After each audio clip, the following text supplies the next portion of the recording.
Oh my gosh, it's turned because of E1 F equals queen is double check. Yep. Over G3 check. What a move.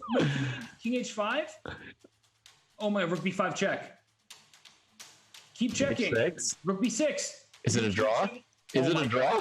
This is the most ridiculous thing I've ever seen. Knight F5. Oh my god, King takes the pawn. Queen. Wait, but then there's Knight D6 double check. What's happening? What was that move? Wait, that move was not good. How did that make any sense? Rook E8. You win. Oh my god. No. Oh my gosh. He just won the queen. He blundered so badly. Rook G4 had to be a mistake because it made no sense. This whole game has made so little sense since they got into time trouble. Okay. This is the best game ever. That situation with F7 and the rook checking was pretty awesome. I like that. And welcome everybody to the 8th and final first round matchup of the 2019 Junior Speed Chess Championship. Grandmaster Robert Hess here alongside my good friend, International Master David Pruis. David, are you excited for today's action? I'm so excited, Robert. I'm so excited. I had to wait the whole first round, and I'm ready. I'm ready to call this action. Well, hopefully they saved the best for last, and we definitely saved a better co-commentator today than yesterday. No, I'm just kidding, Danny. I know you're watching somewhere. But David, why don't we take everybody through how we got to where we are and who's left in the bracket after 7 of the first round matchups have been reached here. So, okay, absolutely. Well, we've got the top seed still alive, Wei Yi, Grandmaster Wei Yi from China. And you want me to go through all the losers too, or just who's left? Well, anything surprising here to you, or just the chalk kind of dominated? I think Wei Yi had a close match. What stood out to me was we had like 3 matches that were really close and 4 matches that were blowouts. And I would say moving into the second round, the 4 players who won blowouts are the ones who I would see as like favorites to go to the finals or win the whole JSCC in the end. I think, no matter how good Wei Yi is, if he won by only 3 points, he's going to have a tough time against opponents who are able to beat their first round opponents by 10 to 12 points. Yeah, this is a very fair point there. And, Wei Yi did struggle, and all credit to Pragnananda there. He was a very tough opponent. But yeah, let's go into today's action, because we do have a great matchup in store with Benjamin Gledura taking on Awonder Liang. And as we see here, smarter chess predictions. I know, David, you and I behind the scenes, we're sometimes very critical of our good friend Matt, aka Smarter Chess. So what do you? Yeah, I was thinking this looked like dumber chess predictions, like 2370 ratings on these GMs, like not very relevant. Well, he is smarter, not smart. So, it's okay for him to make mistakes. But it's interesting to me that Gledura is such a heavy favorite, 70% approximately probability to win this match. And, well, I don't know. I consider this a true toss-up. I know that sounds like an easy way out of this, but I really cannot decide who I think is the favorite. Yeah, I was thinking about it a lot to prepare for today. And I was also thinking toss-up for the longest time. But I hate not calling something. Like, there's nothing more annoying than someone asks you a question like, who's going to win? And you're like, well, they're both good. It's like, come on, aren't you paid to have an opinion? So in the end, I think I would pick Gledura, but I would say we're going to be in for another one of those like really close matches, maybe like, 2 points or something. Yeah, no, I really think so. And you're right. I'm going to pick somebody. Okay. I'm going to pick picking Awonder Liang. I just picked somebody. I don't know who to pick. You had to pick somebody. Yeah. You saw he had a nice yellow shirt on, and you just like, bing. I kind of had to go with it, right? I had to go with it. So basically their Chess.com Blitz ratings, which may be slightly more relevant, are 2650 and 2657, something like that. So one Blitz game apart. I don't think that like really gives us a statistical favorite either.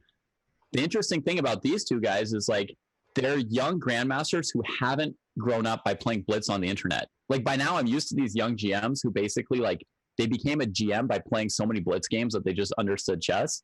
Yeah. Which is totally different. In my generation, you played on a real board, you read a book and stuff like that. And I think today we've got 2 guys who are a little bit more like that. Like Gledura likes to use a real chessboard. Yeah. Isn't that a little strange to see, especially because with the Junior Speed Chess Championship? Is that an advantage for him that he uses a real chessboard? It must be somewhat of a disadvantage in this format. But the thing is, he's up against the one other guy probably out of these entire 16 young prodigies who also hasn't played much blitz chess. But at least it seems like Awonder does a lot of his training with computer programs, right? Yep. So that's got to be on a screen at least. And we off to the races. Yeah, let me make sure I follow both of these guys. I have them both followed now. And all right, so you were right, 2650, 2657. That is, obviously they could have the same exact online blitz rating, but I can't imagine a closer matchup. And David, most matches come down to the bullet section anyway, with the 1 minute each. Some of them, of course, get out of hand, like yesterday's match between Parham and Luca Moroni. But who's the bullet player? Do you have any idea?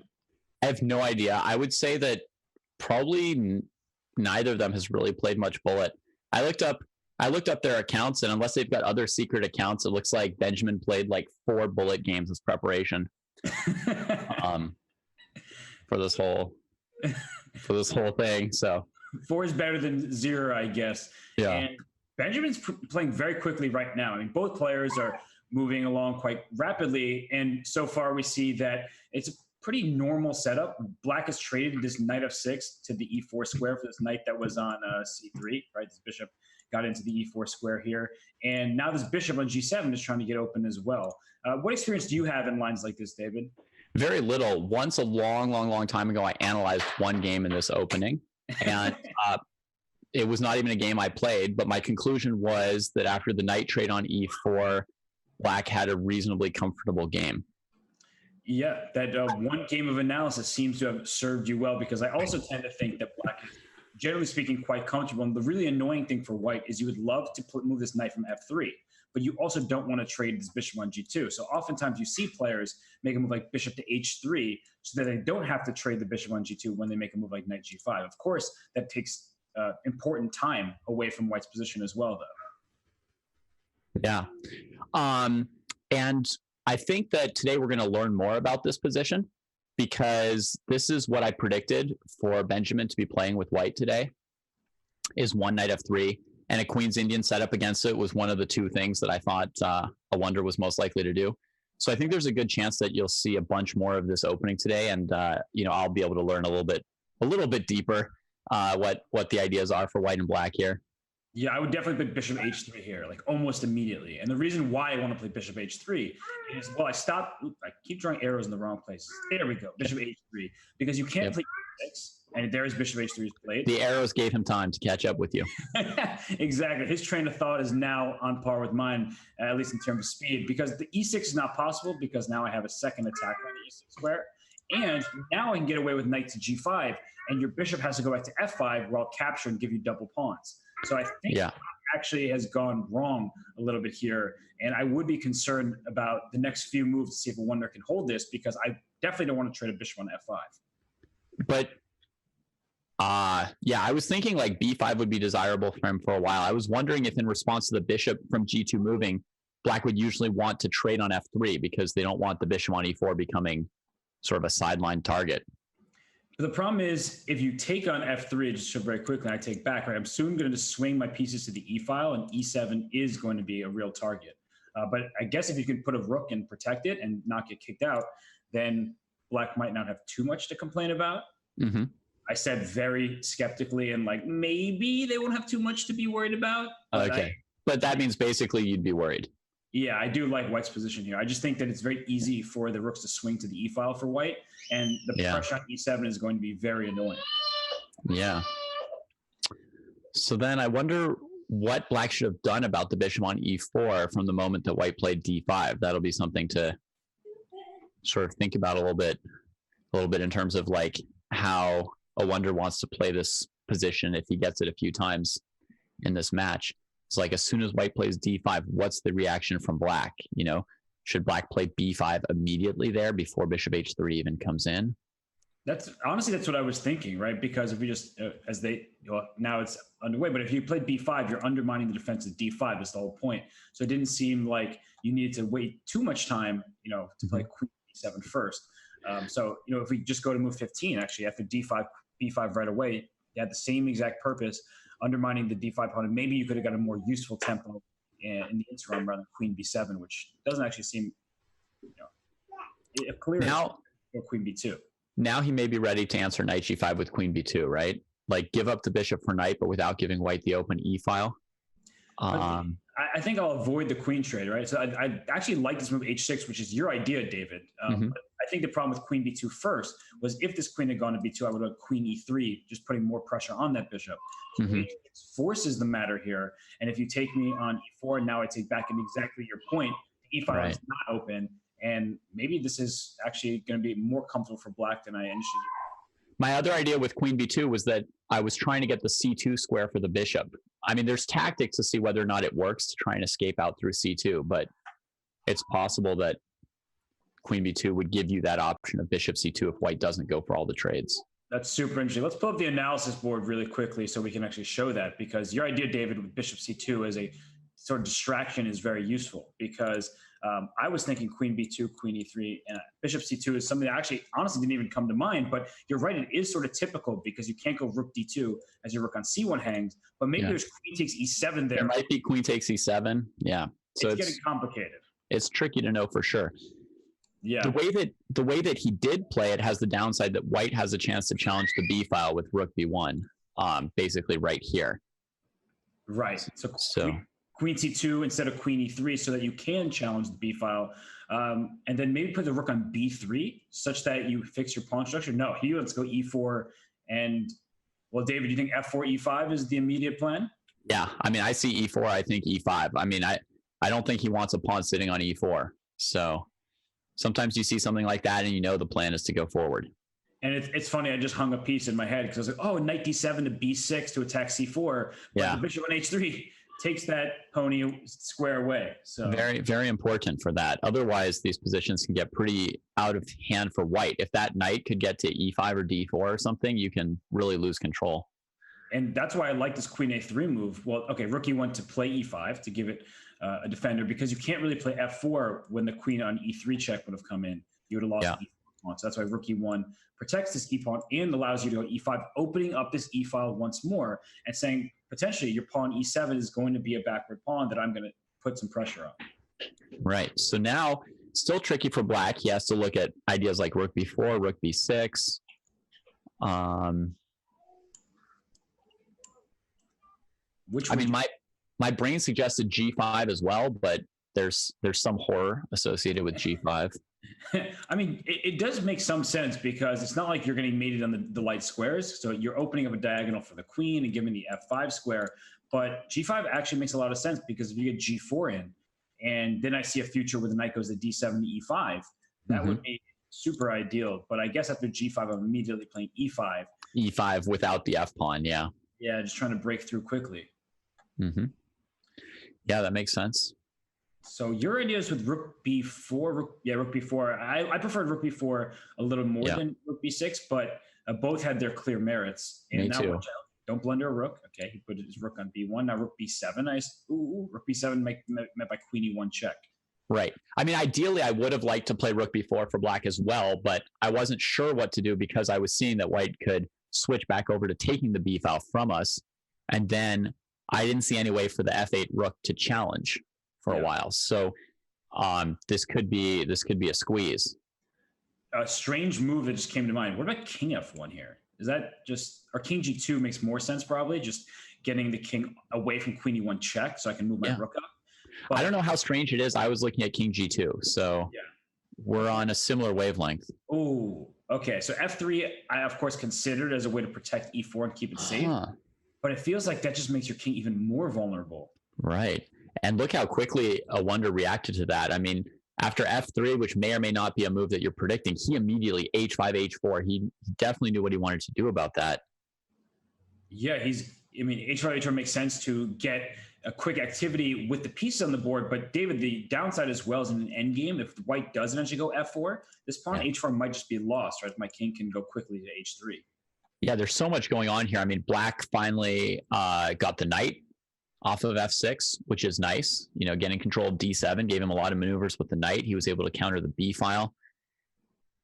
I think with queens on the board, the white king is a little bit is a little bit loose. So the H pawn's not, it's sort of like a strength and a weakness for now. Yep. What about a queen trade? What if he had just gone queen to b2 or like some kind of e takes d6? I don't really want to go queen c3. I want to keep my rook on the b file, but I'm always thinking if I trade queens off the board, can white just press the endgame with much more space? Especially now, actually, like queen. Can I just go queen c3? From the moment white got the b file, I've been thinking that white would actually want to get the queens off. Yeah. And try and keep things on the simple side, really emphasize that b file. But with the knight on b6, I would think black's probably okay in the endgame too now. I love that move e6 because in these endgames, I think we were agreeing that white has more space, so it feels a bit uncomfortable. But e6 is trying to say, if you take me on e6, I might take you on e5, and rook d2 check could potentially land on the board, and you have to be very careful before you break open the position with your king on f2. Yeah, queen b2 and rook a3 has been in my mind for a little bit here. Oh, rook a3 just almost trapped the queen there. Yeah, I mean, if I thought it would force queen b4 and then maybe like a queen trade and take the pawn on a7 or maybe c5 after the rook was on d6. Yep. So knight d7, defending move because the queen protected the rook on d8. Maybe queen e7 was. Yeah, I guess there's something he instantly didn't like about queen e7, but that sure felt like you were getting close. Yeah, the queen would inch closer to this black king, and there's still be pressure here. Maybe he didn't want any queen d2 checks, and he wants to keep his queen closer to his king. What's going on with the time situation? 10 seconds. Okay, take on e6, bishop h3. Oh, knight f8. The bishop. Oh, but queen f6, and then take on e6, and g6 is hanging in many variations. Yeah. f5. F5. There wow. It is. Good job. F5. The queen. That's intense. There. He's got to play something like queen d6. Oh, gosh. Okay, he's taken on by a thread. Queen g7. Trade those queens. Oh, man. I think he held on. It's he could have grabbed the h4 pawn, but there still would have been queen d4 to trade queens. Wow. His king feels safe for the time being, I guess. Yeah. But now king h3. The king's very safe as it goes to h4, perhaps. He takes there. Knight takes g6, though? Oh, knight takes g6 was like a missed opportunity just to take that pawn off. He takes with the queen. And yep. He's going to take with the rook now to try and get to a draw here, but it's not going to work. Oh, knights are so tricky. Yeah. It's chess. Yeah, and he was down to 1 second against 2 seconds there. That was like when the positional game unravels suddenly. Oh my gosh, knight f4 check, just forking the rook and the king, winning. That was an exciting first game there. Yeah.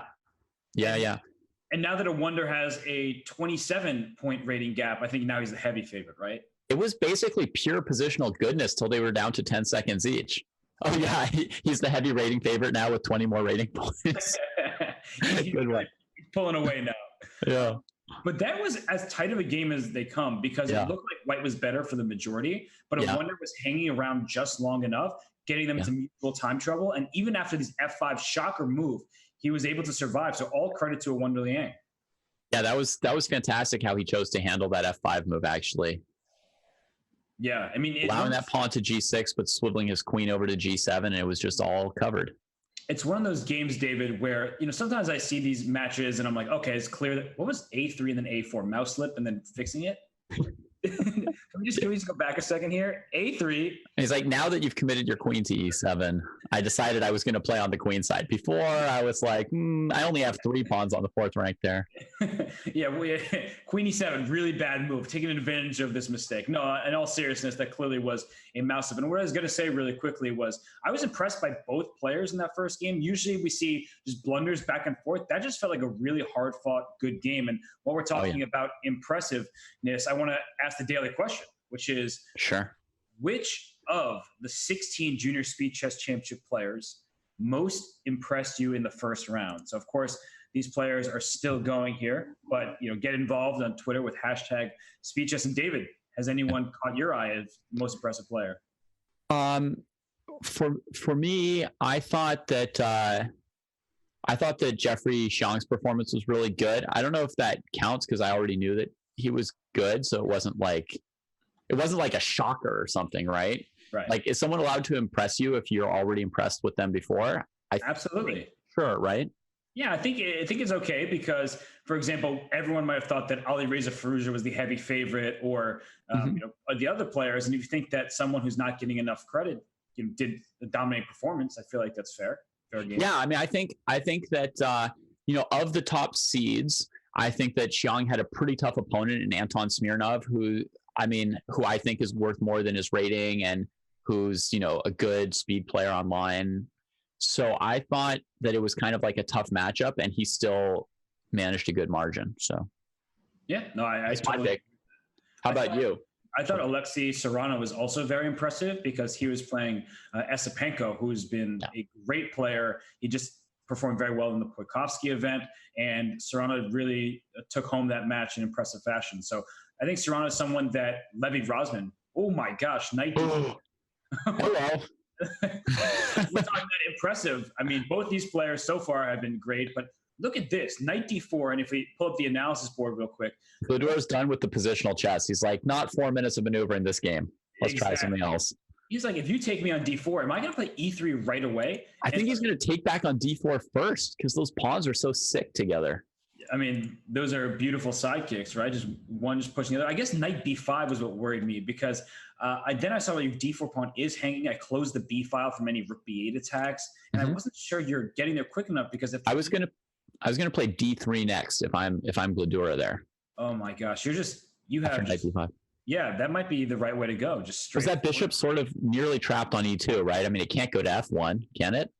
Maybe I'll put my knight on f1 and say, you can take my bishop. And give me the bishop and get a blockade of my e-pawn, yeah. Yeah, and it's super interesting because in this dynamic here, I will win this pawn back on e2, but you have the two bishops. The position is a total mess, and we actually might see this on the board. D3 has just happened here. Yeah, I think so. Do you see any other moves than a move like knight f1? Castling is the last chance to get the king out of the center if you wanted to. I mean, I wonder if if he plays e3 in response, then there's bishop takes d3, and that's probably not any good, right? So he's got to maybe take on e2, and then when the rook moves, maybe then he could play e3 and trade to the end game. He loses the d6 pawn. I don't know. Yeah. I don't know, Robert. It's becoming a mess, and you're right. Castle, d takes e2, rook e1, all on the board. So let's try to find a move here for black because bishop h6 also comes to mind. But then you take on e2, and I'm like, you just got out of this in the nick of time. Maybe bishop. No. Okay, I want to go knight d7 to c5 and put my knight on d3, but you're going to take my bishop on g7. I don't really want to give up my dark square bishop. Yep. And on knight c5, there'll always be a queen check for tempo, and white will have time to mop up the e2 pawn and come out better. Yeah, because I want to get there, but you're right. You always give me this check and then coordinate. Basically, I mean, I could play e3, sack the d6 pawn, play bishop d3, and it'll be hard for white to clean up the e2 pawn, but the e2 pawn also won't really be going anywhere just yet. Right. And white will have that duo in the center. Yeah, this d6 it feels like it'll be good for white. I agree. If d6 falls, I'm very concerned about black's position because, that's a very important pawn, stopping the white's d pawn, but also attacking the bishop on f5. And yeah, this is, wow. Maybe this crazy tactic just isn't quite panning out. I mean, I wonder if he should have played e3 instead of taking back on d4 right away. I was just going with pure inertia. I was like, let me just keep going and not worry about the material count. But somehow black just needs to find a move, and I'm not seeing. I'm looking for some way to combine rook a b8, queen d7, and knight takes d5. Oh, okay. Because depending where white goes with their pieces, like you could also have bishop takes h3 in some case, or you could have something to sort of take apart their center a little bit and try and equalize in a more simple position. I agree with you. And actually, now that the pawn is taken on e3, I certainly would not take back on e3. I think that's actually a good pawn to leave there, as it does stop white from making progress with the queen trade and taking d6. So I do value d6 more than I value this pawn e3, so I just keep it on for now. But if you just leave the e3 pawn for white, aren't you in danger of being down like material for black at least one pawn, maybe two? Yeah, I will be down one pawn. That's definitely true. What if I go bishop h6, you take me on e2, and then I go knight d7 and try to bring my knight to e5? Oh, okay.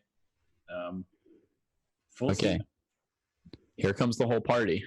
Yeah. So do you go king f2 first, or I was just thinking about a piece sack there with like knight d5 in order to get c takes d5, bishop b2, queen b2, queen e3, and keep the initiative, but lose a piece. Oh, you're saying before the queen trade. Before this, but okay, knight d6. This is the position we were both thinking about since a long time ago. It was the most obvious tactically of his options, but how is it good enough? Yeah, what do you even do here as black? Rook b8. Okay, well, bishop d4 now hits bishop a7 d4. as well. Like, as soon as I go bishop d4, your a7 pawn is in trouble. Okay. Okay, so white's going to win, right? I think so. Unless let's look at their faces. Awonder's not giving anything away. Completely calm, not excited. Now, neither of them's giving anything away. What if I go rook takes d4, then knight takes d5 here? Okay, he went knight e4 first, but I was trying to somehow get some tactics along this diagonal. Mm-hmm. It wouldn't have worked out anyway, because once the knight took, then I could go to c6, stacking the rook on b8 as well. Yeah, nothing's going to be good enough. Black's just shattered here. Although it's only one pawn, right? So rook c8, if I can get c4, then d5 comes down. Because right now, rook takes c4 is not even a threat with knight e5 coming. Now rook takes d5. You blunder the d pawn. Yep. I was waiting for this moment to happen. And watch out for white's king as well, because he's set up with h3, g2. And if I could plant my knight on g3 and a rook on the first rank, that king could find its way to being checkmated. So it's a long story and it won't happen. But okay. Yeah, David, if we go back one move here, this pawn on c4 wasn't under attack because of knight e5. Right. So maybe there was some useful move like rook e to b2 or something like that. I was thinking rook b1, but I guess your move's almost the same. You said rook b2? Yeah, because rook b1 ran to knight c3, so I didn't want to get forked myself. All right, your version's better. So rook b2 to b7. Now we see in the game. Yeah. That was also why I was thinking white was winning. I was like, he may or may not be able to use those two center pawns immediately, but he's also got the idea of rook b7. He's also got 2 minutes against 20 seconds. I was like, there's just too many pieces for white here. So a7 is hanging. He just goes for this. He's going to put his rook on a5, I guess. And rook c7 gets my pawn to a7, but probably not any further than that. So I still have dreams for black of like this knight to g3 checkmate. Put the pawn on f4 and go for a mate. Yes. But if you what? Oh, rook c5. Oh, rook c5 is rook c1 check. Okay, one. Yeah. Nice. So the point is that this is a pin on the knight, but I go rook a1 check to remove the pin and then take the pawn. Okay, now it's just he's out of it. So this should be a draw with precise play, but he's got 12 seconds and split pawns, and his knight's on a7. You're absolutely right. So it's like all of the things in the position, the context of the position is like everything feels uncomfortable. And now rook a4 probably is good to hit that knight, but he's just bringing his rook f6 check. Oh, he's king g5. Mm-hmm. But then rook f5 check. Just try to trick him and mate him. Go rook f5. Because of king h4, there's g3 mate. Always repeat once, they used to tell me. He has to go there. So rook c5. Now don't get rook a2? Yeah, rook a2. Also, now there's a reaction from Awonder. He's shaking his head. He's not happy with what happened there. Yeah. Disappointed. If this f7 pawn was gone, rook takes g2 would be stalemate. So if the rook came back to f5 there, you had stalemate tricks with rook takes g2. So you can even go king h4 here and don't worry about getting mated. But of course, no reason to put your king in harm's way. Yeah. All right. Well, Awonder definitely was expecting to win this game from the way he reacted to that simplification. He must have been confident the whole time that one way or another he was going to win this one. Yep. And well, he still has some chances, right? He's so much more time. And okay, this is just going to should be a straightforward defense for Gledura here, keeping the rook close to the pawn. But if this rook somehow lands on the fourth rank, like rook e5 to e4, you then have to be careful. But this is good technique by Gledura here. Just not giving the king and pawn ending he would lose, so he can't afford to just sit on the fourth rank and trade when white comes to challenge him. Yeah. He offered a draw. He offered a draw. Very, very sporting. Yep. And when your opponents have 4 seconds in something like that, do you try and move around in circles, or do you just move on to the next game?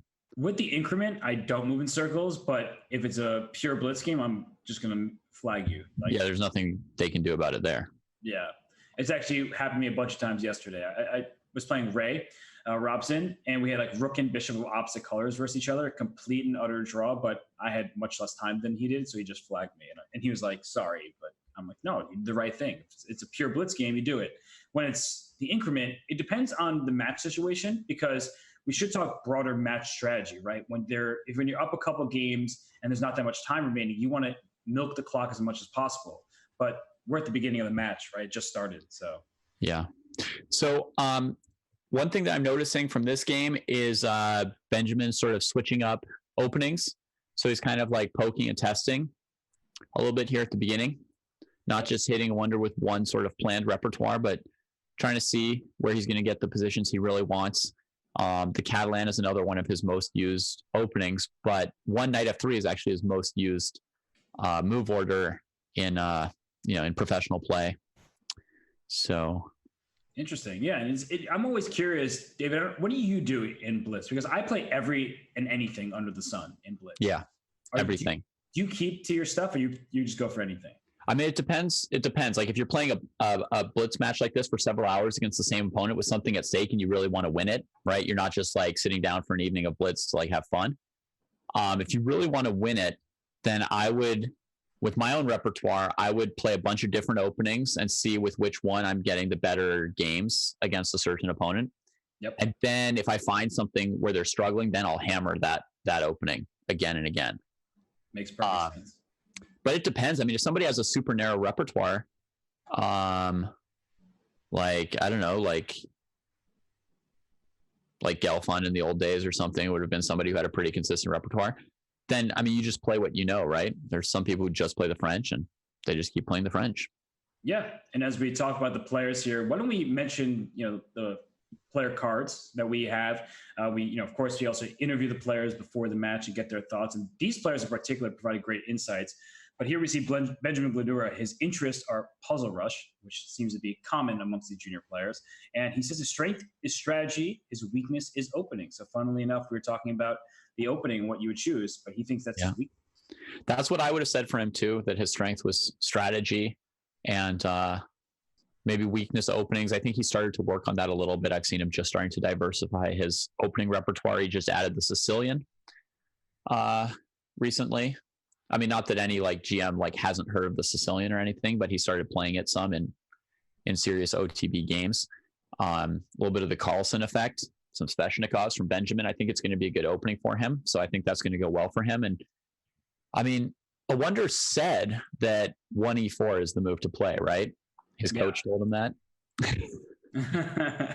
His coach told him 1e4, and that was like the best advice he ever got. But he did not follow that advice in the first game against Benjamin. I would expect that Awonder should be playing 1e4 a bunch in this match and trying to show some opening prep. And then hopefully we can see Gledura's new Sveshnikov, see how he's working on his openings. Yeah. Yeah. And the Sveshnikov, as you mentioned, is all the rage these days because of the Magnus Carlsen 500 car won a world championship match. And he essayed that opening so many times. And well, this opening in particular, the Catalan, I really almost always enjoy White's position because I have this beautiful bishop on G2 and I look at your counterpart on B7. And of course, Black is desperately trying to play C5 to spring open that bishop. But after a move like knight E4, I don't see how you're ever going to get C5 in. Yeah, and he just played bishop D6. So like knight E4 was kind of like are you sure, kid? Yeah, it's like, oh, where are you going to put that bishop? And that's the thing is we always say two bishops advantage. That's what you hear all the time. Now, if I'm Black, I'm considering A5 at the right moment. So that's something I want to open up this bishop on E7. Yeah. But my larger point was if you look at Black's bishops, plural, they don't really look like much of an advantage in the current position. No. And I'm looking at the light squares on the king side if I'm Benjamin, and he just played queen E2. So, and Awonder played A5. So they've each got their eyes on the same spots as us. And I want to get knight D7 to work, but your pawn on B6 is defended by this knight on D5, right? If I could get knight D7 attacking your rook and this pawn on B6, it would be excellent. But the knight on D5 is perfectly situated to keep everything under control. I think just queen H5 here, maybe. Throw things over there. You're all in. Just go give up the queen side, go for the king side. There's no way Black's going to play bishop takes B4, but they'll maybe play a move like queen to A3, getting the queen in, and starting to look at my E3 pawn and the B pawn and so forth. Yep. And our producer, Aaron, has given us a fact check that they have played once over the board in the St. Louis Spice Cup in 2018. Didn't know that. Yeah, Awonder claimed that he had a small advantage maybe in that game, but that it was not full of action and didn't yet say anything about how they sort of match up their particular strengths and weaknesses against each other. So not enough data. Yeah. I mean, one game isn't really going to tell the whole story, obviously. So sometimes you play a game against somebody, you beat them so bad, you're like, I see how things would go if we played a long match. Yeah. And then you play them a second game and you kind of take them for granted because you won that first game so nicely. So yeah, it's always funny to hear that kind of stuff. But Black's position has improved in the last couple of moves. I still don't love this bishop on b7, and I love White's knight on e4. But I'm starting to like Black's a little more by the move and on the clock. Like him on the clock. Yeah. I mean, White just played queen e2 to c2, kind of like Black's bishop d6 to e7. So they each had a little like, changed my mind moment so far. They're even on those for this game. Yep. And overall, Black's the one who's made progress in terms of cracking dark squares on the queen side since last we sort of evaluated things. And White hasn't done anything on the king side light squares. So I feel like things have definitely moved in Black's favor a tick. Yeah, and I'm wondering if, your idea, which is going for the king side, at some point the pawn f4 to f5. That's a sort of standard idea when you have these double pawns, to play f5 to start opening up the diagonals, the light square diagonals, and it's an option you should always keep in the back of your mind. In fact, f5 right now could be pretty interesting. What's interesting also that he allowed knight g5. Oh. Because Awonder thought for like 40 seconds about that. That seemed like the move he wanted to prevent this whole time. So I'm sure it was on his radar, and he decided, I can allow it. So we'll see what he's got planned.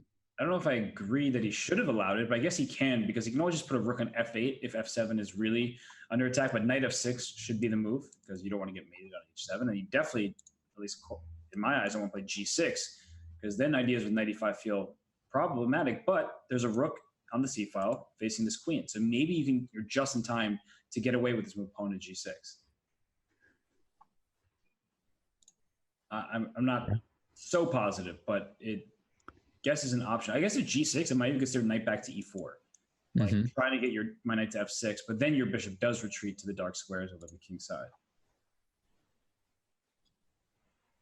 I mean, if he plays g6, it's going to get pretty intense. If he plays knight f6, then he's going to retreat a little bit, maybe even on knight e5, play rook f8. He's going to lose a lot of the progress he's made.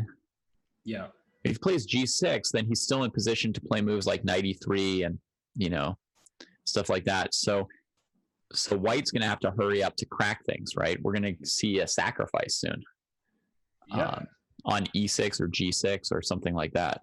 So that's the first step for that diagonal. And that makes sense. You're stepping out of the pin as well on the c file. Yeah, with some of the c file disasters.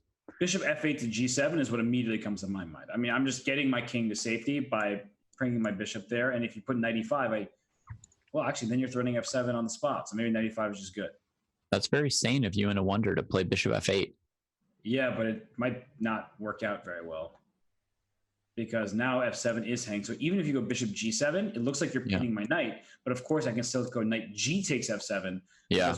On my knight, it's not a permanent pin, or an absolute pin. That's what it's called. And even if it were a white king on b2, the black king can't use a pin to take the knight on f7. He's like the one piece that wouldn't be allowed to take. So rook will take back. And what are you doing about f7? Maybe no, you can't go like queen a4 and then try to go bishop a3, because when I take on f7 with my e knight, I'm going to mate you on h8 in the process. That you will. So lots of diagonals drawn on the board, but okay, Awonder's also going down the clock here. He had a 2-minute lead at some point, Robert, when you said that you liked him on the clock. Yeah. He's been playing for some kind of knight takes e3 moment, but I don't really see the justification here. I don't either. It feels like just a piece, because even when I take now, you take on g2. Yeah. Now the king gets off the dark squares. Yep. I can even go knight e takes f7 first if I want to, because knight e takes f7 threatens mate on h8. And he didn't right. But it would have just won that pawn. I guess there's no rush on the f7 square. You're going to win it no matter what. Yeah. Rook D1 check, though, could be a bit annoying here. I guess it's not. It's only one check. I'll trade rooks on D1 and then drop my queen to F1. Yeah, he sees that. But wait a second. If I trade queens, don't I have H6 at the end for black? Uh-oh. Trade queens, play H6. Because H6 removes the guard of the knight from the other. Mm-hmm. So missed opportunity right there for Awonder to get out of this. He's still attacking E3. So he realized it. He realized H6 was going to win the knight on F7. So he gives up the E3 pawn. And this is the right thing to do. Queen to A2 here, maybe? I went for something else. I guess he's also hitting A8 from here, so there are also threats. I mean, it's key for white to start making some checkmating threats. That's the only way this game's going to work out for white. Yep. And now queen A8 check is going to be very Was queen A8 to B7 not mate there? The bishop would have dropped back to F8. The bishop was still on F8 at the time. Yeah. Here. Queen G7? Checkmate. Pretty good. Thank you. Next game.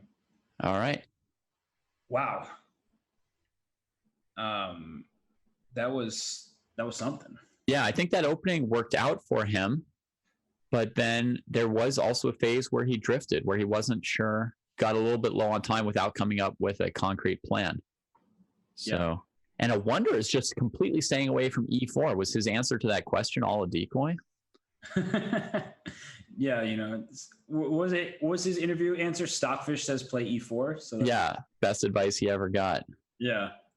And well, it seems like sometimes you should do as I say, not as I do. So he might say that you should play E4, but he goes and plays D4 himself. And E3 stuff. Yeah, but I mean, all Awonder's like experience in like tournaments almost is with E4. I mean, like 90% of his games, I think. So, and then I would also say that his opponent, who I'm sure he researched, is stronger in strategic positions, aka this sort of knight F3, G3, B3 stuff. That's what Benjamin plays as white. So basically, I mean, it would be like if Benjamin agreed to play 1E4 all match, then I would think that Awonder would have the advantage if they were both playing E4. If they're both playing closed openings, I have to think that Benjamin has a sizable advantage in this match. But he did say he enjoys his strategy. And from Awonder's point of view, I've always thought of Awonder as more of a tactical player myself, but maybe he's trying to diversify the repertoire and becoming more of a positional player. And what's going on D4, by the way? But I mean, is this the time to diversify or the time to win, Robert? Maybe both simultaneously would be. Both simultaneously is really ambitious. Yeah. I mean, did you just lose a pawn? D takes E3? Yeah. And E takes F2 with check? Yeah. Yeah. I think you're right about that repertoire change. I honestly, I can't fathom it. It's like a huge shock to me. I mean, if you think of like his advantages, you would think that Awonder would have some better opening prep in 1E4. I don't know if he's trying to win the match. I don't know. This doesn't look like it to me.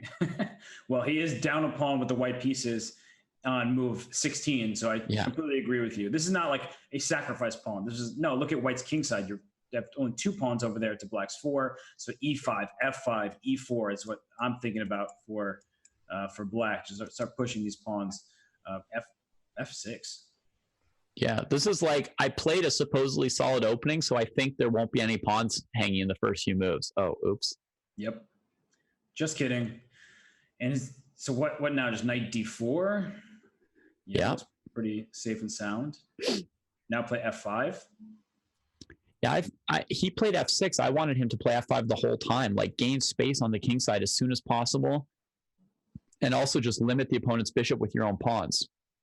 And now you're definitely not playing F5 with my pawn on G4. But I guess it's getting tough. I guess he was worried that if he ever plays E5, the D5 square is free for the bishop, and that can be quite a bit annoying. Sit there. But I totally am with you. I was thinking F5 the whole time. Maybe he'll go E6 and F5 at some point now, just trying to get this bishop on E4, make it lose some space. King H8 at some moment, I wouldn't be surprised to see as well. Just getting the king off the G file so you can play F5 and take back with your G pawn. But he plays Queen E5, which I think he may leave the king on G7 to reinforce G6. Okay. But yeah, I mean, it's hard to see what he wants to do next to them. Well, that's going to allow E6, isn't it? Yep. That'll give him something he wants to do. And now that's why I want to go king h8 and f5. Yeah, well, now I think he can finally go f5 because he's got his queen on e5 too. Yeah. I think he's not going to play f5. He's been delaying that move for so long, and I have this feeling he's not going to do it. But I agree with you that f5. Would the bishop go to b7 if he played it? I think he's going to take and put it on d5. Yeah. Take and then go to d5. Okay. But black is just up a pawn, and that pawn is a very nice one. Yeah. Over there on f4. The knight on d4 is a great piece. f3 here, I don't know if it works, but I'm certain. Well, actually, f3 looks pretty good. That's got to work. I mean, tactically, at least he can play it if he wants to. Yeah, if we pull up the analysis board really quickly, we'll see that after f3, the problem is that the rook on d1 is hanging. So f3 is played. And now if you take with the bishop, knight f3, rook takes d1 is a check, picking up a full rook. Ooh. See, this is the good move, though, from Awonder, which makes it not so clear. So queen to g5, trying to force the queens off the board. So if I go knight e2 check, where is your king going? That's what I'm wondering. Like if he goes knight e2, yeah. I'm not sure where that king is moving on over to, but maybe just king h1. Probably. Yeah. Wait a sec. Do I have some kind of knight e4 tricks? Like, okay, I think it's going to happen. King h1, yeah. Knight g3 check, king. Oh. Still happening. Take nice. Knight e4. Great idea, Robert. Wow. I'm impressed. I think Awonder may have played this game a little bit too fast.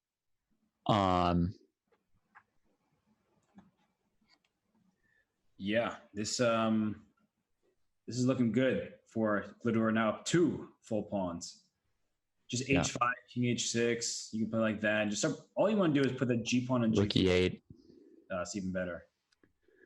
Knight h3 is possible, but probably not necessary. Yeah, h5. There it is. Now it gets on with your h5. And a big problem is that if you ever take on e8 and then take on f3, I'll just come back to f8 and pin your bishop. So,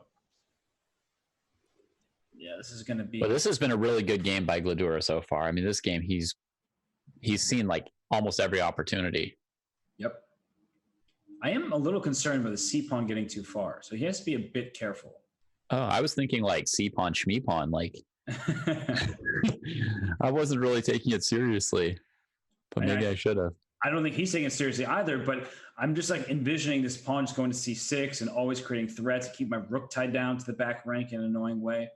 Okay. But maybe you're right. Maybe it's just something that is making me nervous for no reason. And rook to b8, for example, might be a good move, just trying to get to b2. I guess the question is, does black want to have 2 rooks on the board for himself? I thought what black wanted to do at some point was play like knight h3 check, king f1, and then march the g pawn towards g2 to try and checkmate. But yeah, that'd be good. Now that we're here, I'm saying it's not that simple because, you know, white could play rook takes e8 and bishop takes f3. So you have to sort of, I don't know, you might have to concede the e file yourself to push the g pawn. Okay. Takes. Is he just going to rook f5? Is he going to just try to take that c pawn that way? Somehow I'm not a huge believer in this, but I could be underestimating black's position. Probably am. And it's taking quite a while about this. Yeah, I would have taken with my rook almost immediately. Yeah. What's the downside? He's got 3.5 minutes, so maybe now's a good time to stop and invest some time in it. I mean, I don't know about you, David. I really would have just taken him because I don't like king. Yeah, I would have. Just like even rook e8 check just annoys me where that rook comes down to e2. Yeah, I don't willingly break blockades like king e1 here. This would be like a pre-move for me. I would have rook recapturing on pre-move. Yep. And well, if Gledura wins this, he'll go up in the match after losing the first game. So it'd be a nice comeback in the early stages for him. He'll also have the higher Blitz rating. So this is so funny. I forgot about that, and then I just looked and like, oh, they're 4 ratings apart right now. He'll become the in-match favorite. Yeah, and then we could take that smarter chess. Other than he'll be happy because he predicted his. Now he didn't predict, but the stats suggested that Gledura was the favorite. If king takes e1 is somehow brilliant, we'll have to take our hats off to Awonder for stopping and thinking for a minute and a half about a random recapture. Yeah. Although this H pawn might have gone too far. I'm worried it's just going to be lost now. Not the game's not lost, but the H pawn might just be lost because H pawn. Aren't I just going to rook H1 at the right moment and king G3 here? Check him here. Run the F pawn. F1 queen. He forgot about it. Bishop G2. There's F1 queen, so he had to bring his rook back. And now knight F. Knight F4. Yeah, but then what? Bishop F3. Play Bishop F3 here or something. Yeah, that covers knight E2 check. And also, then the F2 pawn is loose. Uh-oh. I told you. To D3 in response to that? The C pawn situation. This is pretty weird. I don't know what's going on. He's losing his pawns. He's losing all of them? I think F2 is going next. Well, that's no fun. Nobody likes to lose all their pawns. I think, watch out for knight F5 check. Knight F5, because you king F2 have knight G3 check. Okay, he didn't go for it. But the point was that you couldn't actually take on F. Wait, that actually might have been good then. I don't know. Let's pull that up on the analysis board really quickly. Yeah, knight F5? Yeah, I'll show in the analysis that instead of this where he got in the game, if he had gone knight F5 check, you would take on F2 with the king. I have knight G3 check, and your king can't stay put to your rook. Because you take my knight, I take your rook right back. Well, he's got some real nada now. Yeah, let's see what's going on in the game now. So rook. Some real nada. We had a nice little move, rook B1 from Awonder. Just a nice little detail to spot quickly in a Blitz game. And if rook C7, then he could trade on C6 and play rook B7 anyway. So yeah. Draw offered. It's certainly white, not accepting, I don't think. Certainly draw achieved if he wants it by Awonder. I mean, he's dealt with 3 connected pass pawns. Now there's only 1. So. Oh no. This is going to be sad for Gledura, but yeah, got to stay focused. After you hang those pawns one after the other. Don't tilt over this. Yeah, they agreed. I was going to say, if I'm Awonder, I'm up so much time on the clock, I might try to play on, but there's no real way to win that game. So right. I was thinking, he was like, so my instinct is to keep playing, but what am I actually going to do? Like, I'm going to attack the G6 pawn that's defended by a knight. Like, yeah, nothing to do. Yeah, nothing was happening there. So he goes back to his trusted Caro-Kann. I don't know what's going on here with the opening choice, Robert, but now the wrong player is playing E4. Yeah. I mean, I understand Gledura may have an overall strategy of trying out every different opening and see what Awonder's planning to play today, see what good position he can get. Yep. That could make some sense, but if I were him and I could just play like a million sort of Reti and Catalans in a row with white and with black, I would take it. I wouldn't. Yeah, and he might be aiming for this more positional Caro-Kann with, black goes H6 and G5 and white castles and plays knight E1 and pawn to F4, but Awonder goes to queen C7 first, which is pretty standard. But oftentimes black does play for H6 and G5, which creates some clear weaknesses, right? As soon as you push pawns, you leave some squares behind. So I don't know, maybe Benjamin figured out that there are some things in the Caro that make it easy for him to play his strategic chess. But I agree with you. I'm very surprised to see Gledura entering this Caro-Kann because this is Awonder Liang's trusted opening as black. Yeah, I like this. I really like this prediction from Books Are Nice in the Twitch chat. He says, if this continues, they'll both be 26-53 in Blitz when this match is over. That's hilarious. That's pretty good, right? It's possible. It is totally possible. Be a great conclusion to the match, and that would probably mean that the Blitz segment ended in a tie and it would all come down to bullet. And this is what we want to see, right? Yeah. Oh, Smarter Chess is worried about his job too. He's like, that's a pretty good prediction. Uh-oh. That's actually hilarious. Bishop D2, thematic to go to B4, right? The bishop on C1 was staring into a pawn chain. The bishop on B4 will be aiming for the D6 square and things like that. So bishop D2 makes sense. And C5 is a move that black, of course, wants to play at some point, but not always when you have the B5 square vulnerable, right? Because my bishop can hop to the B5 square in the case of C5. Yeah, I mean, I think for a lot of like classically trained chess players, which I don't know if they still exist, they'd be at least as old as me or older, but for classically trained chess players, it's a little bit odd to see white with the space advantage on the king side, and black playing h6, g5. Black has the space advantage on the queen side, usually in this advanced French or Carl structure, and white's playing a4, a5. It's a little bit unusual to see each player sort of fighting for some space on the side where the center would suggest that they're weaker. Yep. And I think, speaking of center being weak, d takes c5 here for white is certainly an option, because I'll give you my e-pawn, you'll say with a knight, and I'll put knight f to d4, trying to get into b5 and d6. That's always a consideration, because it really just blows open the center, and only one person's king is in the center, and that's black's. So yeah, I think... Sorry, go ahead. No. Okay, I was going to say the biggest question I think right now in this position is what black's going to do next with their king, and I was wondering if you have an idea what... He answered it for us. Sorry. You say, where's the king going? Well, yeah. After c4, you definitely can't go queenside. So he goes kingside, and you have this g5, h6 structure, which actually is good for black in these situations because it gives you more space to work with. On one hand, it makes your pawns easier to attack, right? h4 is a feasible option for white going right after the pawns. But at the same time, now you have more squares for your minor pieces. And I was going to say a knight could go to g6, but instead it goes to c6. I am... wondering what's going to happen in the center here, because after d4 falls, then goes e5. Yeah, e5 is looking terminal right now to me. So it's kind of like a matter of, I don't know, finding something else to attack as white while black's taking your e5 pawn.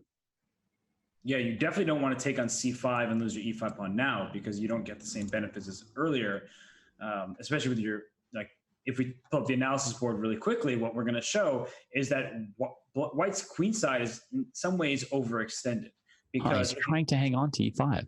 Yeah, because you take on c5 immediately, right? Knight d takes e5, and if you take back with your knight, then I can even take with my bishop on e5, threatening h2 and b2. And these pawns for white seem just kind of iffy on a5 and c5. So instead, in the game, we can pull up some more moves here. Rook d8. The problem is the c file, right? If you, instead of rook d8, you played c takes d4, I'm immediately taking back with my b knight, and I see that queen and rook are on the same file. This knight is going to take on f5 in the right moment, just kind of opening up some more of the position. Right. So now white's queen is maybe coming to e2, also to get off of a rook and provide some defense to the e pawn, which he's sort of holding on to so far. Yeah. The white queen doesn't have a lot of space or a lot of choices. Yeah, the stare down, the C file stare down, the D file stare down. Rook's aiming at queens, and H4. I mean, okay, he's worried about a center, so he goes for the king side assault. And if G4, I guess you have to go knight H2. You took away the only square left for your knight on E1. So, I mean, is H4 a move that you were even considering for white here? I've been considering it in like the deep recesses of my brain for a long time, but no, in this particular position, I'd gotten over it, and for exactly this purpose.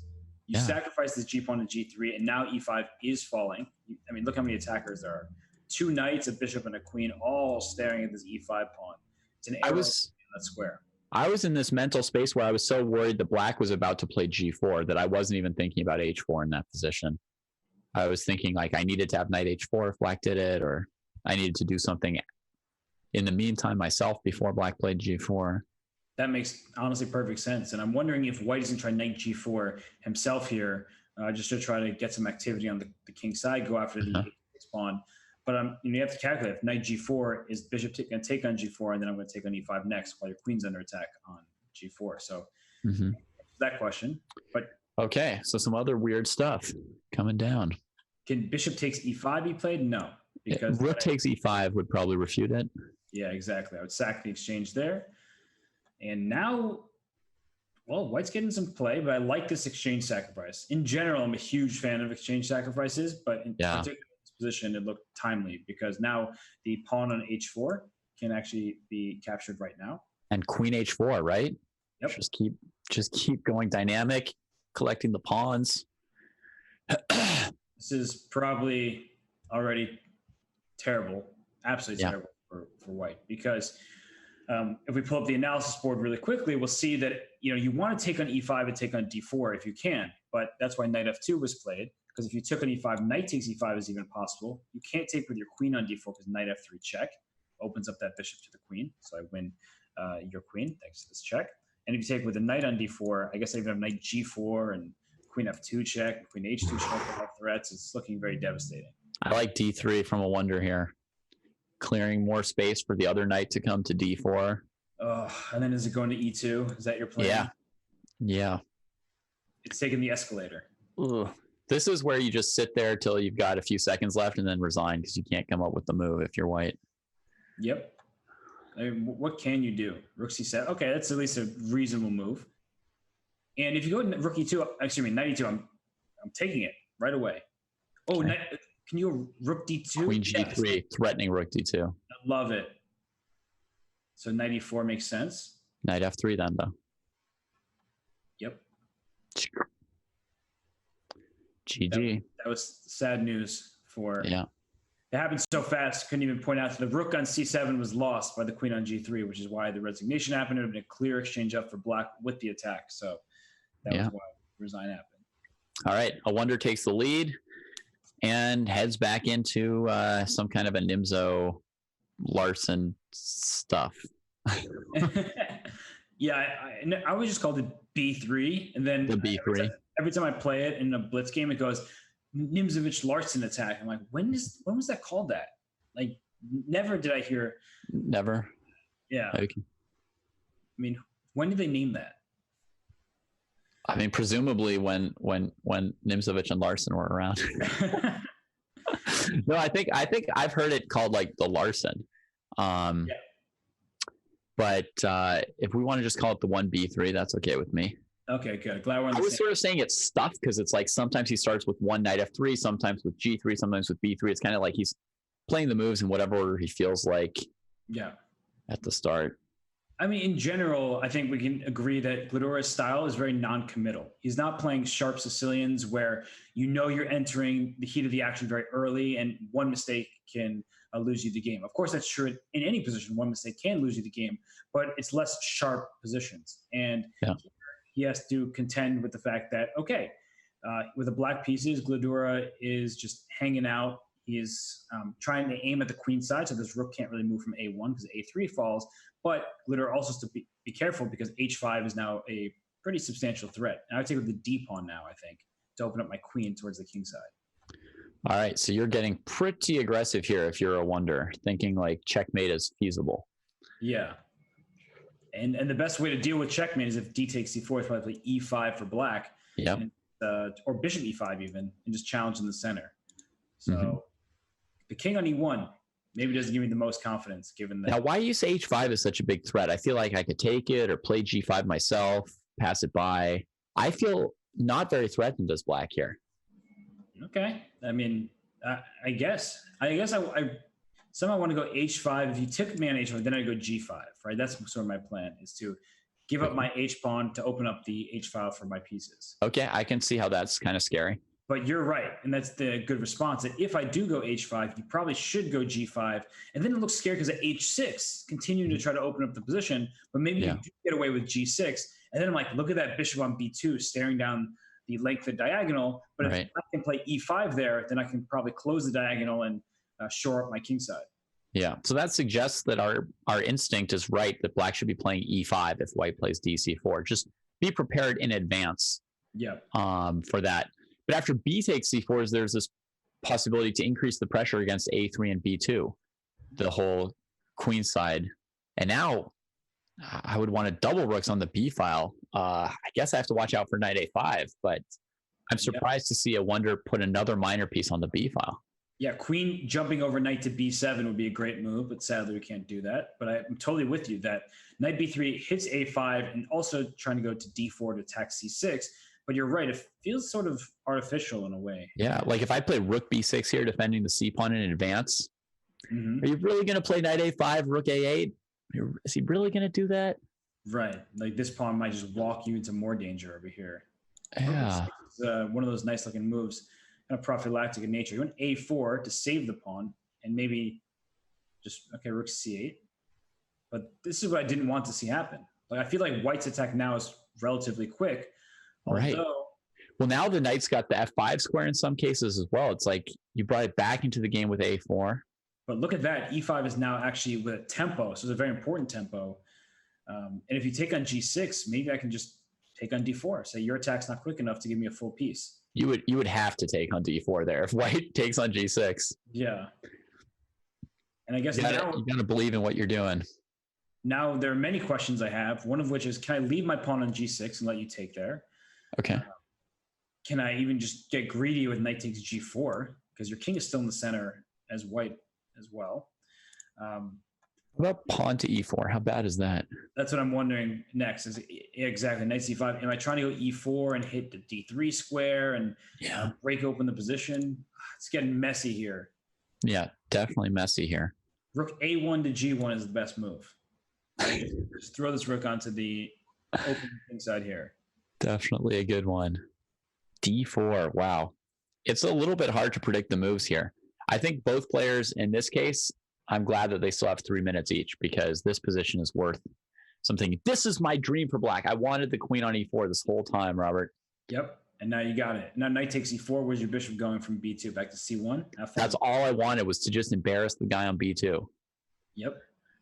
And I think it's feeling sufficiently embarrassed. Nice. Can you castle queenside somehow? That'd be crazy. No, f2's hanging. I'm like, can I just go for it? Castle queenside, try to get knight f5 in and mate this king? Uh-huh. No, you're going all in for no good reason there. Yeah, and it doesn't feel like black's going to get mated. I mean, they even have bishop f8 as a defensive move. It doesn't.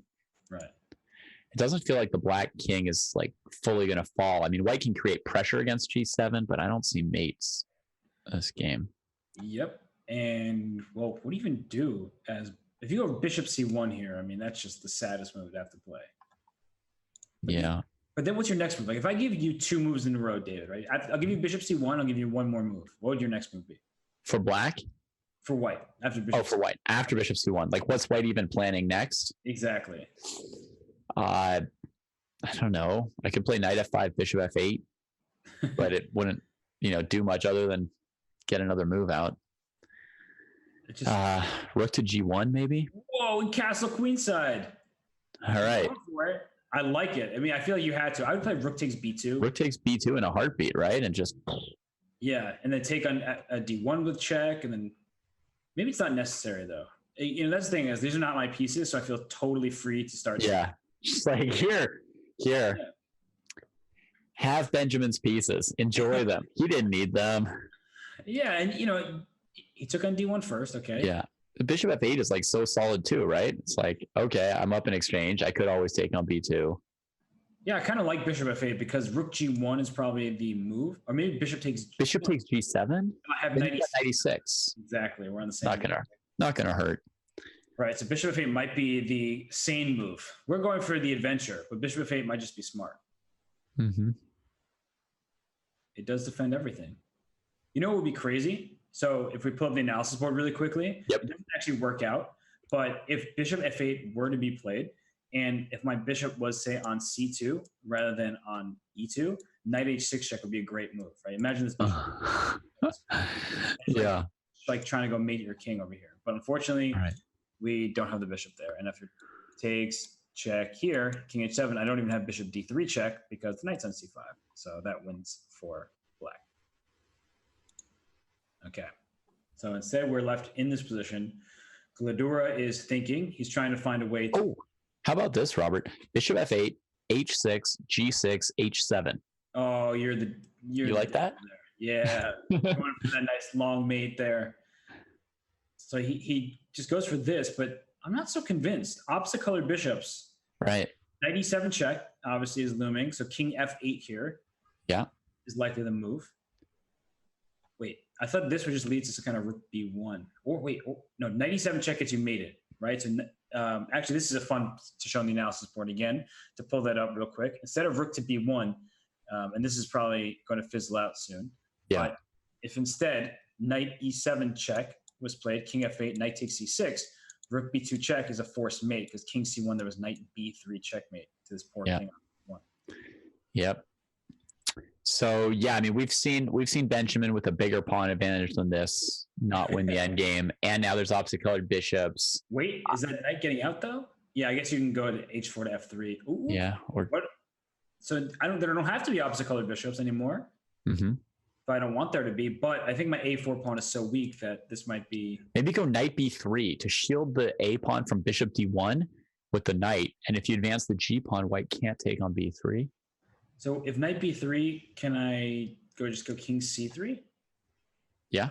And then I'm going to take on d5 and play bishop. And I play king e7. I think the same thing is going to happen, though. So king c3, I'm going to take on d5 with bishop b5. Oh, bishop to b5 gets to it anyway. Yeah. I just seen the same thing. Although this is a pretty good attempt by Gledura, because if he can push this g-pawn down the board, and your bishop might not be in time to go corral my a-pawn and then come all the way back to stop my g-pawn. Well, imagine white takes here and plays bishop d1. We can't even play g4 yet. I would try to start with knight f4, but you might be right in the king to b4, right? So takes, bishop d1, knight f4, I just go king to b4 and say, oh, then knight d3 check. I mean, it's at least an effort. Yeah, it's an attempt. My instinct is with the black king not active, there's like, I can't imagine those things would work. Yeah. But what's going on with Awonder right now on the clock? Okay, still have 15 seconds, but he's taking his time and trying to find the precise way, because this is how you lose games that should be drawn, right? You move too quickly, you forget about a knight fork in some line, plays bishop g4, king e7, of course, is good. And what black really wants to do is get two split passed pawns. I'm unconvinced by bishop g4. As I said, the one thing I didn't like was the black king being just so passive that he couldn't control any diagonals, keep any piece from doing what it wanted to do. I mean, king d6 here, right? Just, you can't take me on a4, I don't think. I guess you can just play king to d3 and bring your king over to the king side. That might be... So it goes knight f4 first. All right, I thought knight d3 check was clever. Would have been the moment to try your knight d3, but he's just going to collect the d pawn. That's not a bad idea either. That's a good idea. Yeah, definitely some serious chances to lose. But how does he get the pawns rolling? The knight just isn't in a good enough situation. Well, now it's coming to f6 if white plays a5. I did not like king b4. That felt wrong. King c5 next, and then d4 check. This is actually picking up progress. I think white's going to lose this, actually. The a for d pawn trade may have been the decisive factor. Here it is, d4 check. g4. Oh, but g4, a6. Play a6. King b6, bishop takes g4. Yep. Oh my goodness, he had it. He finally had it. Oh. And again, the disappointed face. No. Oh my goodness. Oh my gosh. Just as I was going to say, like, he won this game for sure. I think basically there was no need to play d4. Yeah, you might be right. Yeah, just putting the pawn where it could get attacked. All right, so we're circling back around to the first opening. So Gledura's tried knight f3, d4, e4, and now he's back to knight f3. We'll see if he just cycles around or if he's picked which one he thinks gives him the best chances. Do you think that, I doesn't even need to ask the question to say it. I feel like Gledura's left several half points at the table this match so far. Yeah. You know, he's down 1 point. It feels like he should be up a point based on the way the games have gone. So, honestly, that's a lot of credit due to Awonder Liang. He's put up a ton of defensive resourcefulness throughout these games, especially game one, which I thought Awonder deserved to win. But since then, there's just been these moments where it feels like Gledura goes wrong at the wrong moment and ends up in trouble. Yeah, I think a lot of it is as the time gets low, right? I think a lot of the half points have been when he's got 20 seconds or so on the clock in these end games. And with a lot of time on the clock, I think his end game technique is actually quite good. Yeah. But the lack of experience with those like 10, 20 second situations could be a problem for him. I know, like myself, when the computer makes that sound that you've just hit 20 seconds, goes like, yep. Everybody here must know that sound, right? When it does that sound, it's like my brain shuts off. Like it's like the off button. And I'm like, no! You're like, please, clock, go back up. And in this case, you can with the 1 second increment. Yeah. But it's actually something Hikaru mentioned yesterday in the Moroni Maksudlu match, where Parham was, playing well, and in time trouble, he was outplaying Moroni because he said Moroni should play with his hand and not his brain. Because, like you said, when you get into time trouble, sometimes you just got to go and you have to trust your intuition. These are grandmasters, right? They're good chess players. They should just go with what feels right, because oftentimes the quick move is better than the best move. If that takes you, 40 seconds to make the best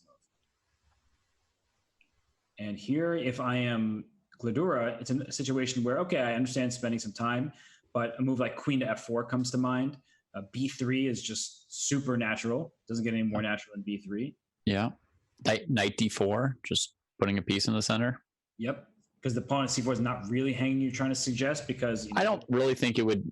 I don't think Knight C4, Knight B5 would be likely to work for black. Exactly. There are always problems in C7.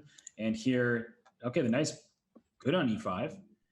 But is black just going to play E6 and say, well, I'm going to counter in the center really quickly, and your knight on E4 is, sorry, on E5 is sort of strange. Yeah, I think the point of playing knight E5 or knight D4 is partly to follow up quickly with E4.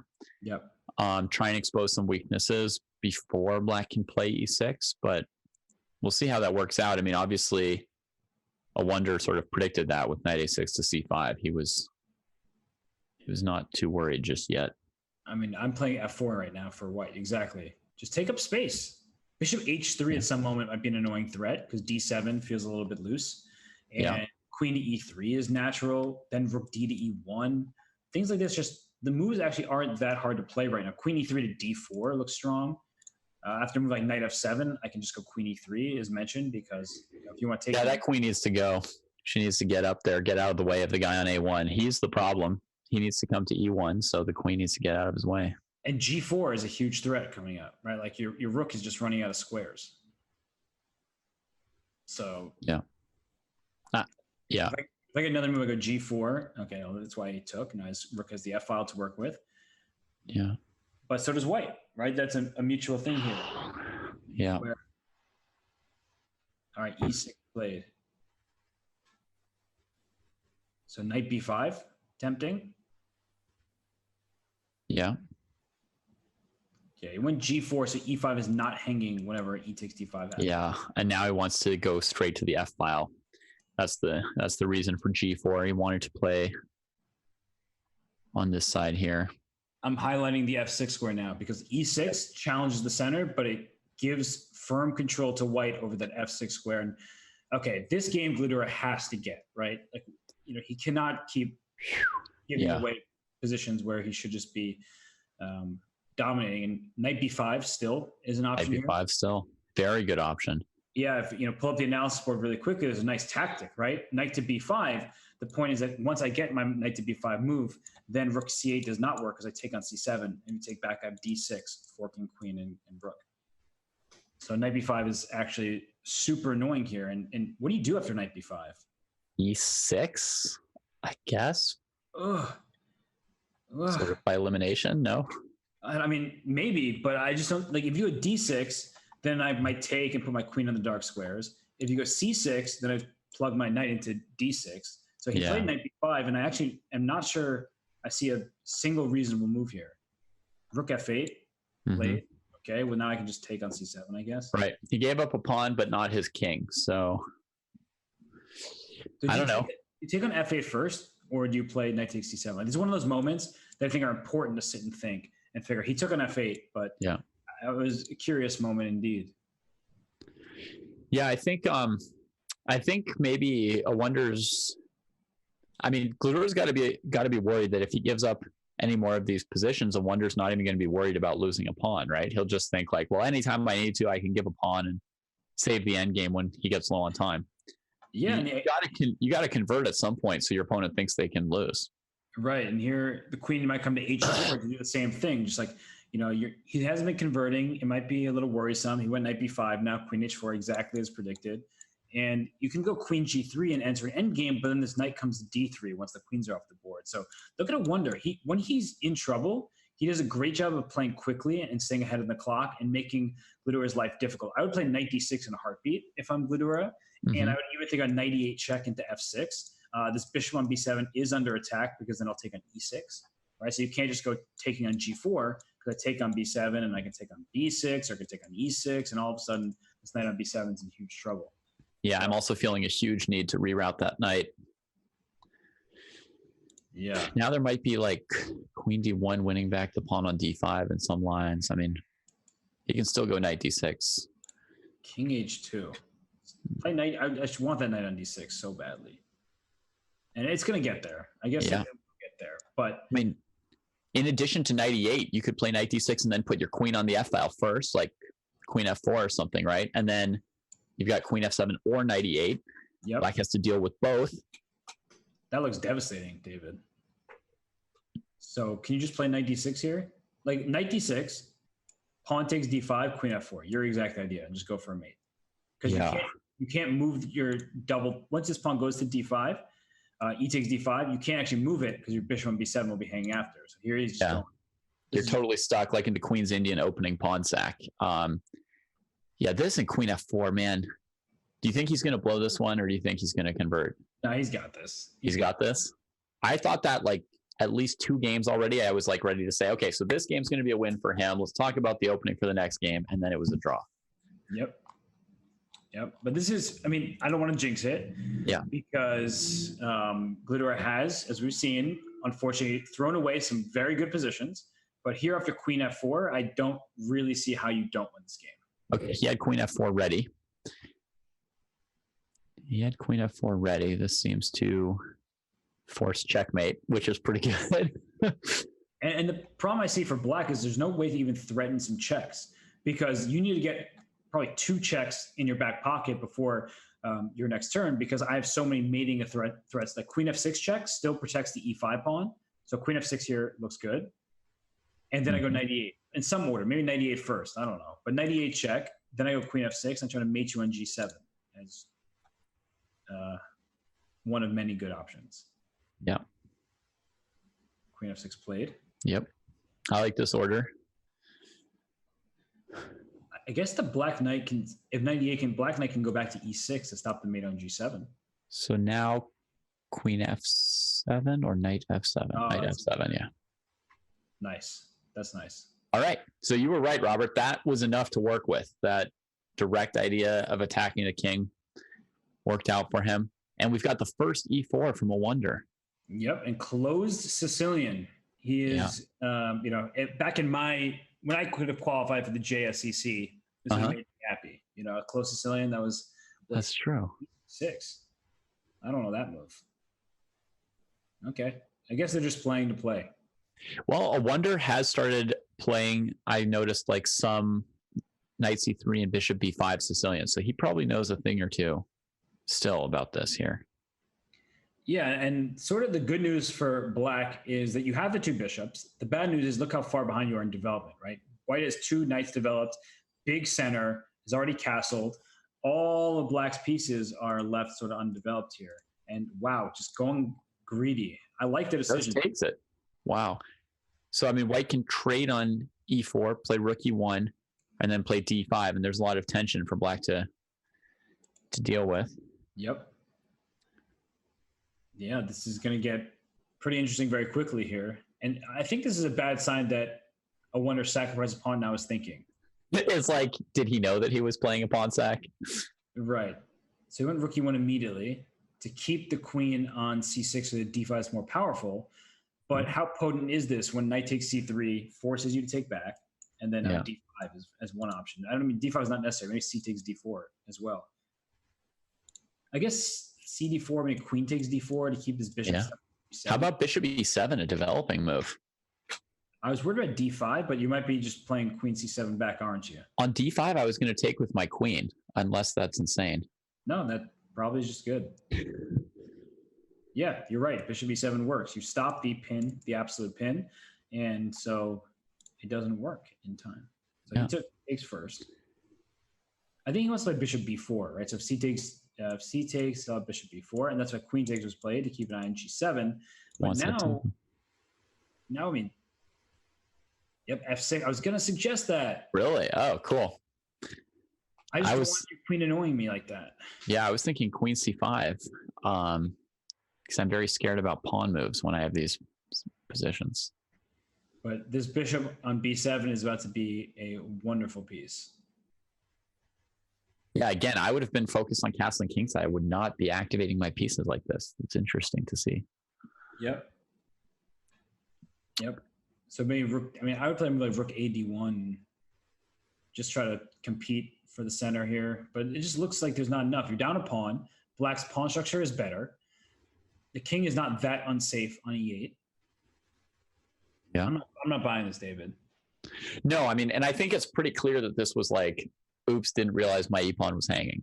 I mean, this does not look like it was ever a sacrifice. Yeah, it looks less intentional by the move. So what now? Just castle kingside? Looks pretty safe. Yeah. But, you know, maybe he'll play g5, bishop g3, h5. Who knows? It's funny because I would also give up my b and d pawns and castle kingside to have this position, right? Black is better without b and d pawns. Like if I give you two pawns, as I was down a pawn, I'm still better. So that's not designed for Awonder. You would just play e5, killing the white minors, and put your bishop on any diagonal, b7 or e6, and then be happy. Yeah, this is far less than ideal for Awonder Liang. E5 is looking like a threat. And he stopped it because e5 will be met by bishop h6 or knight f5, going for checkmate. Yeah. So, okay, he's getting clever. He would like to get opposite colored bishops, right? If you start taking on d4 and try to take twice, at the very least there are long-term drawing chances and attacking chances, right? If you would like assume a dark square bishop and your opponent doesn't, you can start hitting some of the dark squares that your opponent can't protect so easily. Right. So bishop b7 or rook f7? Or that move, I guess. Or a real shocker, just total. I mean, it kills a lot of the dynamism, and his bishop's better. I mean, like, again, with equal material, you would say that the opposite colored bishops are really favoring black. Yep. So I'd play c4 here probably. And just like keep going. I mean, it looks bad. Just honestly, looks very bad. Mm-hmm. You got to do something though, right? You can't just sit and wait for your inevitable demise in this game. True. Sitting and waiting for demise is one of the things that grandmasters do not do. So what can white do to make this interesting? Doesn't seem like all that much right now. Maybe rook a3, just pretend like you're threatening to bring it over to the g3 square. Okay, when rook to b1. Doesn't threaten anything, right? Rook c8 played. That's a fun move for black. This is a problem. This is a big problem. And I'm... It's like, okay, thanks for c3. Yeah, free pawn. Oh, and that, I mean, Awonder is, both of these guys are pretty calm, pretty focused, but I got to see one little, grimace there. Oh no, rook takes c3 is a move that backfires, but actually we pulled the analysis board really. That is a cool idea though. Yeah, I'm like, it's a sort of clearance tactic. That's why king f7 probably was played. Now rook takes e3 works because we bring on the analysis board, rook takes e3. The problem is you can't take with the queen on e3 because queen g2 is checkmate here. And if you take with the pawn, now rook to c2 forces you to take my bishop on b7 because of all the pressure on the g2 square. But given how much better black's bishop is than white's, maybe he doesn't even want to do that. Yeah, it's totally unnecessary. I freely. How about rook c2 with the idea of bringing the other rook to c3?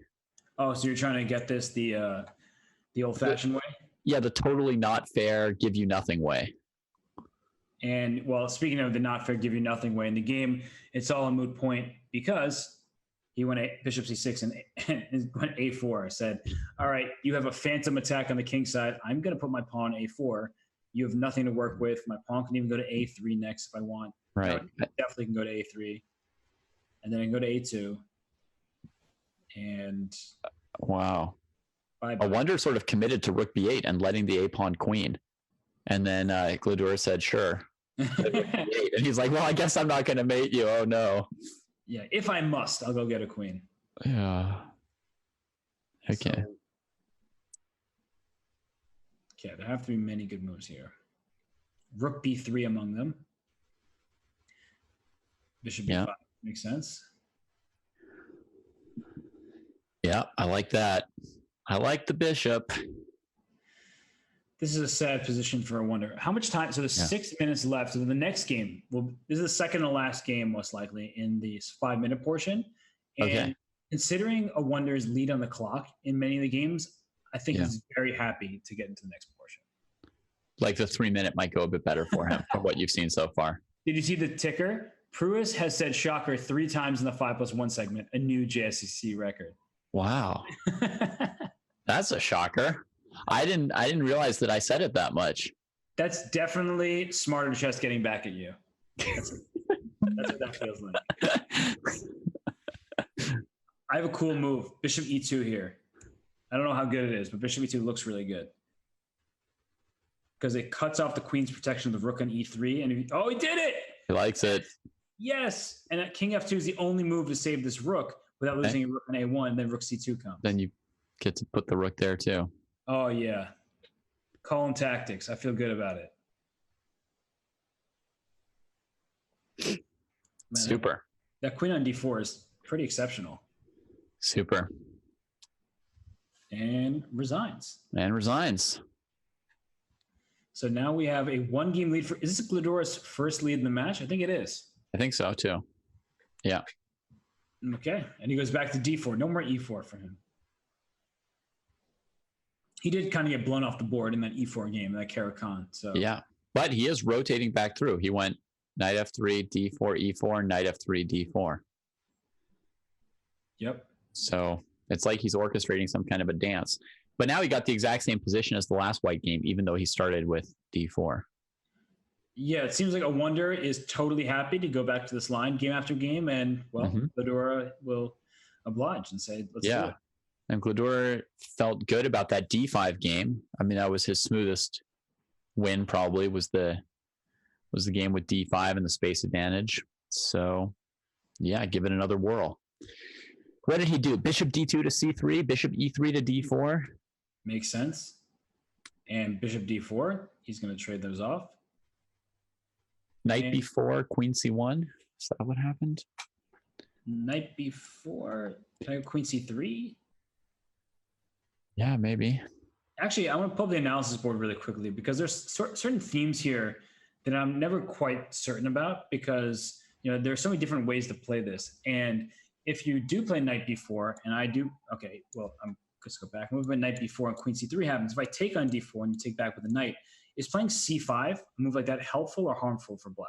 Like maybe in this particular position, there's some en passant things that will be quite annoying. But in general, I'm never certain of if I really want this pawn on C5 or if I'd rather try to play for C6 and get this pawn on D5. Yeah. So Awonder also, I think, wasn't super happy with how the other game went. I think we can conclude that from him thinking for a bit and then switching up his approach with Queen E8 to Queen F7.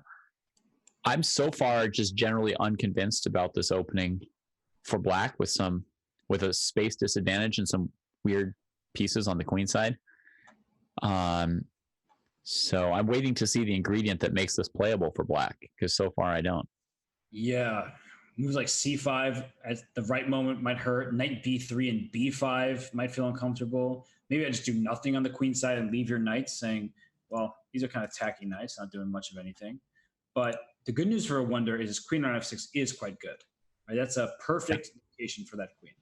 Yeah, that's his innovation. So we'll see what else he figures out with the minor pieces, but the queen maneuver certainly has its point. And if you're black, are you going to go rook A to E8 and play for like E6? Or it plays for C6. So this is answering one of my earlier questions about, some of these nuances of whether you want to play for C5 or C6. But I don't know. I don't really believe in this, if I'm being honest. Mm-hmm. E4 is a move that certainly comes to mind to go to E5, and C5 is the other move. C5 is like the Catalan player's move here. How do you like that bishop on B7, David? Yeah. I don't, but I know Gledura likes it. Like I can tell this is like one of his great joys in life is giving his opponent a bishop on B7 like this. Can you blame him? I mean, that is an absolutely hideous bishop. Yeah, I guess I can't. It's not even a glorified pawn. It's just like a bad pawn at this point. A bad pawn. So knight B3 now? Yeah, knight B3 or knight C4, one of these moves. White's got a little traffic jam of his own, so... Okay. A5. Just put that pony on A5. Yeah. Maybe, knight A5, rook D7 in some kind of combination. So what Awonder is relying on is this rook on A1 is actually hanging in some lines. So like if I get knight C3 at the right moment and your rook leaves the first rank, okay, well, moot point. Dealt with it. dealt with it. But I also want to move the knight on f3, and now it's committed to e5. And knight d7 is not a threat. So that's actually what I was trying to hint at a moment ago. Because when I take it and you take back, you lose your rook all the way there in a1. So this queen on f6 still is doing its job over there. So I'm not sure what his plan is. Can black move one of those sad minor pieces, one of the wayward knights, back to d5 here? Knight a6, maybe? Knight ac7. I thought I would try to get my rook a to b1, but then I realized knight takes a3 is just devastating, right? My rook is actually doing its job protecting the a3 square. But I wonder if knight ac7 traps my knight to a4, though. Exactly. That's what I was about to say. I wonder if that just happens there. But, yep, no, there's no buts. That just looks sort of trapped. Okay. Although, maybe there's some knight d4. Like, can I get a knight d4 move in at the right moment? That'd be sweet. So maybe it didn't actually trap the knight, and maybe your knight a7, ac7 move was indeed okay because of this knight d4 trick. Yeah. And we're getting word that this is officially the last game of the 5-minute and 1 second increment segment. All right. They played 8 games. This will be their 9th. And so far, 1 game lead. And Smarter Chess predicted 5-4 in favor of Gledura. So, So if this game is a draw, then we have to bow down to his numbers after all. No, he's lucky, not good. Okay. I'm just messing with you, Matt. I know you're watching, but no, he works very hard on his the stats for each match, and he's really accurate for the most part. You want to be careful because next thing you know, he'll be counting how many times you say the word good in the match. It's true, and then we'll get a ticker of that. So knight to d5. David, I feel like black's position has been improving, though. Yeah. I mean, not the bishop on b7, but everybody else. Yeah. Well, once this knight moves into d5, I'm a bit nervous with the c5 pawn. And if that pawn falls, then black's clearly happy. But, of course, the bishop on b7 is still I don't even know what to call it. It's just there. Yeah, frankly, the knight on e5 is doing nothing for me, Robert. I don't think it's doing anything for Gledura either. It's basically tying up the knight on f3, which is producing his pressure against c6. I think the wrong knight came to e5. So can you go knight d7 and put your queen on the long diagonal? Oh, we want queen b2 first.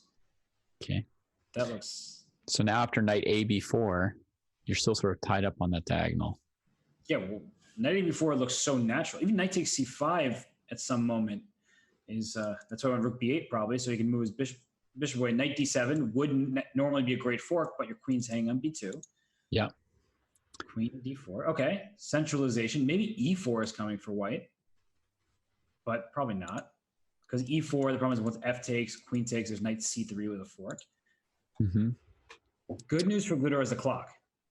That's the one bit of good news. For once, huh? For once. All right. I wanted to make knight g5 work. He just goes for knight d7. Yeah, he just wanted to untangle those kingside pieces finally. And now knight e6 check, knight takes c6 is an option with d5 hanging. Yep. Where does that rook go? Look at b4. Now knight c3 is a big threat because if I get knight c3, then I take your knight on d4 and then knight e2 check. That would be devastating. So he's got to do something pretty... Bishop takes tough move to play. Bishop d5, cd5, c6. And then I'm like, how much further is my pawn getting? Rook c4. Here it goes. Oh, look at that. e3. So my knight on d7 firmly controls e5. Oh, just saying he can play f4 too at some point, right? He can just lock them both in, control those squares. But he is eventually sacking his a pawn. And black does have rook c4 as well to control the c pawn. So it's not necessarily going to be straightforward. Okay, f4 now for oh, f4 hangs the c pawn, so c6 first, or f4 first. One of those moves. Now no rook c4, because if you go rook c4, I give you a check on e5 and you cry. Yep. So, well, how bad is it to grab the pawn and then plop the knight on c7? Yeah. The blockade. A knight is a good blockader, and it protects the bishop on a8, which doesn't seem important at first glance, but actually might be very important later. Yeah, well, the knight's found its home for the foreseeable future. But the problem is, if you take on a4, rook b1 now delivers a mate on b8. Now rook b1 is pretty much a problem. So can we throw our c6 pawn off the board and go knight to c6 check? Knight takes c6 check. Knight takes hero pawn. We've had enough of you. You see Smarter Chess saying, all Gledura slight advantage endgames end in draw, right? Come on. I don't know if 3 connected passed pawns is a slight advantage. Yeah. So the winning strategy looks to be h5, rook h1, and get the rook to the h file. Yeah, that's so nice. One check puts the white king in mate. So if somehow you could jump bishop a8 to e4, or put your knight there's just no way. Your pieces are totally tied down to each other. So h5 here? h5, maybe black plays g5, right? Because they don't want to give you that h file to work with. Or knight f6 to e4, threatening the mate on f2. Like that's what he's... But then c7... g5 also threatens g4. You're right. Totally right. So g5, g4 for white, or knight f7 check, take the... Yeah. Complicated. The thing is, it's really a one-move threat. So g5 here, still knight f7 check comes, and that's a problem because take on g5 with the knight, and then e6 falls. Yeah, this is... I think you can just take it, right? With the knight f7 to... Yeah. I mean, as you said, he's kind of got to. He can't allow g4 check very well. Yep. So he didn't come here. Then the h-pawn probably comes to h6. You don't really want to give the h-pawn. And then... Can I go knight takes e6? Then you just want to take on e6. Analysis board real quick. If we get that up, knight takes e6. The problem is after knight takes e6, just go c7 there and say, the only way you can stop me from queening is sacrificing your knight, and I just take with the rook, and looks pretty devastating, right? Nice. The bishop gets checkmated on a8 finally. Yeah. Very nice. He took it. This was well done. This was well done. So we have this live on the board here, and the problem is your bishop cannot protect c8, and resignation happens. So, wow, David, with that, Benjamin Gledura takes a 2-game lead. 2-game lead. Surprised by that? Not really. I mean, he had the positions that were worth it, and I don't like Awonder's choice of openings as white so far. Okay. So I'm not too surprised by the score given what we've seen. The good news for Benjamin, I think, is that game. I mean, that he's like settled in and he's like ready to convert now. Maybe there was some nerves were part of the problem before. Or maybe it was just 3 or 4 games of playing with 20 seconds on the clock have been enough for him to adjust to that 2-second increment. Yeah, and we'll see as the control gets shorter. We'll see if Benjamin Gledura can continue upping his score here. But for the time being, we're going to take a quick break. We will be right back in just a bit.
The Hungarian super talent Benjamin Gledura chose this game because he said, it's not every day you sacrifice a piece and then squeeze a 2650.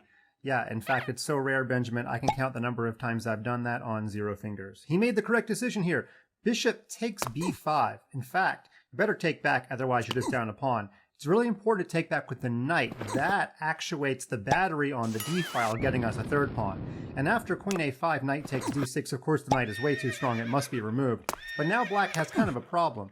Even though it's a piece for 3 pawns, he would really like to keep the queens on the board, castle short, put his rook on maybe the b file, and go after him down these open files. Okay, that's actually pretty common. If you've got the piece for the 3 pawns, you probably want to stay in the middle game where the piece has a little bit more value. The problem is there's not really an easy way to get our king castled, at least not short, and keep the queens on the board. So black had to castle queenside just because he had to get his king out of the middle and somehow try to remove this queen.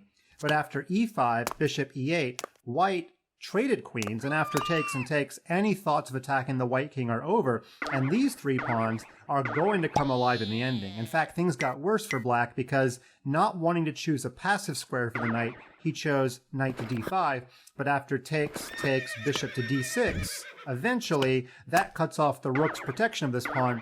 White actually won a 4th pawn and got the more active pieces.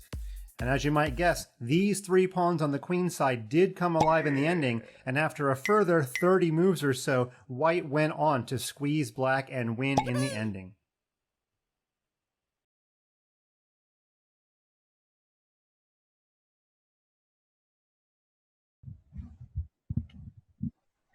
And we are back. We just saw a great video presented by Chess.com, the sponsor, the main sponsor of the 2019 Junior Speed Chess Championship.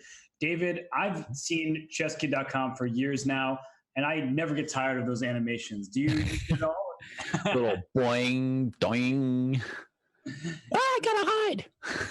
You know, it's funny. When I first saw it, I was at London Chess Classic with Mike Klein, and he was just showing me some stuff, and those sound effects went off, and all these kids just came running over, like, "What's going on? What is that?" And it was a chess festival, and the kids were there, and they just loved it. I know adults sometimes get a little that's what you want, I guess, pestered by some of the sounds, but I think it's a great learning tool, and the chess instruction is certainly excellent. Yeah, I mean, I would definitely throw in my own sound effects just like that if I were teaching kids. But as an adult, I would prefer to watch videos without them. Yeah, for sure. I think that's true. We've aged past that time when we really loved those sound effects all the time. But you know, it's a great learning tool, and we're definitely thankful that they're sponsoring this fantastic event. And I've seen the reactions of many people who even compare this favorably to the Speed Chess Championship, and that caught me by surprise because the SCC has, well, the best players in the world, and these are some fantastic players, but clearly not the same caliber of player as, say, Hikaru Nakamura, Wesley So, Levon Aronian, MVL, etc. But matches have been great fun. Although you've got a couple who are honing in, right? I mean, I think our top 4 seeds here, you know, they might not be at Hikaru's level, but if you take Hikaru out of the picture, I mean, they're reaching that like top Blitz, online Blitz level. I don't think these guys would necessarily, you know, be huge underdogs in a match against anyone other than Hikaru in the main SCC. Yeah, actually, it's an interesting topic of conversation, in particular with Ali Reza Firouzja, who is no stranger to online chess success and, well, classical chess success, because his rating is near 2,700 now, that he can probably beat almost anybody in the planet in a speed chess championship format, just because of how good he is at all of the quick time controls. But we're not there yet because, well, to qualify for the SCC, you need to win the Junior Speed Chess Championship. And while Ali Reza Firouzja may be the favorite, players like Benjamin Gledura and Awonder Liang will stand in his way. So right now, we see Awonder with the white pieces go back to his e4. So you don't have to be surprised. No more shocker in this one. And we have some mainline theory here. Yeah. So Rui Lopez, this is something, this is like the classic Gledura defense to e4. I mean, I was mentioning earlier in the broadcast about how he'd been adding the Sicilian, but this is like his old bread and butter. And I noticed also that Awonder, who has been a big Caro-Kann player, but he has also been learning the Ruy Lopez from the black side. So I was expecting that this might be an interesting battleground for Awonder here to take on Gledura and see if he knows as much or more about the Ruy Lopez than Gledura does by this point. Yeah, and you called yourself a more, classically trained player. So this kind of old school Spanish structure seems to be more up your alley, huh? I actually have more experience with the King's Gambit than the Ruy Lopez. The strategic nature of this opening has always kind of eluded me. And I know you are a King's Gambit fan because we had that game in the King's Gambit many years ago now. Yeah.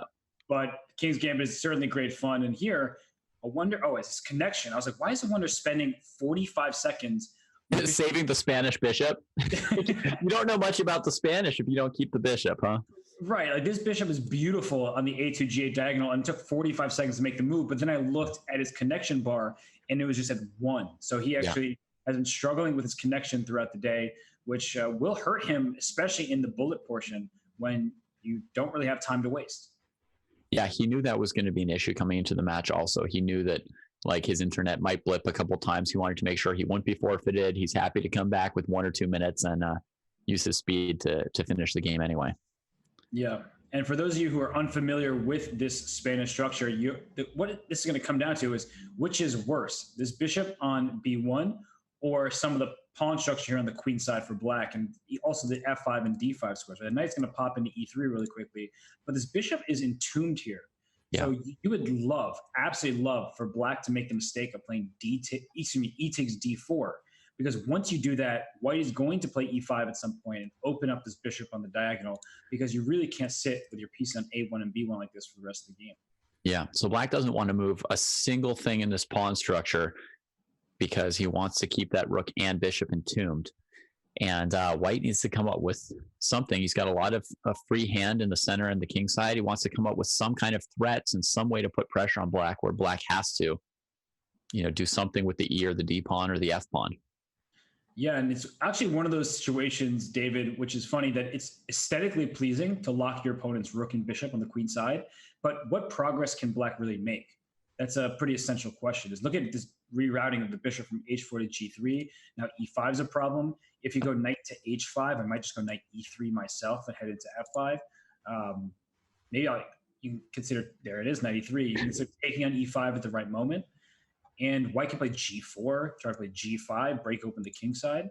So at the moment, I feel like he wants to plop the knight onto E5 and say, are you going to let my other guys out, or are you going to live with a knight on D5 for the rest of the game?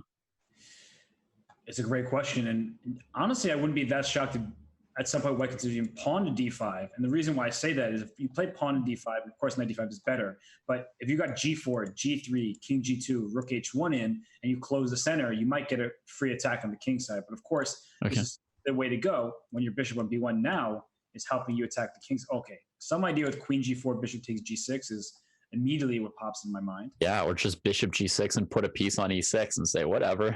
My bishop was on B1 for so long, he'll give himself a pawn.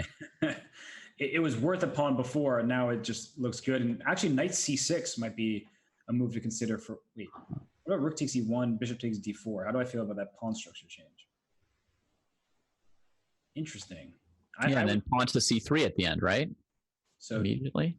Takes. Okay, it was queen C5. Same idea, hitting the D4 square. But interesting position. Very interesting position. Okay, now H is a target. I thought that pawn structure change looked good for black that you were suggesting.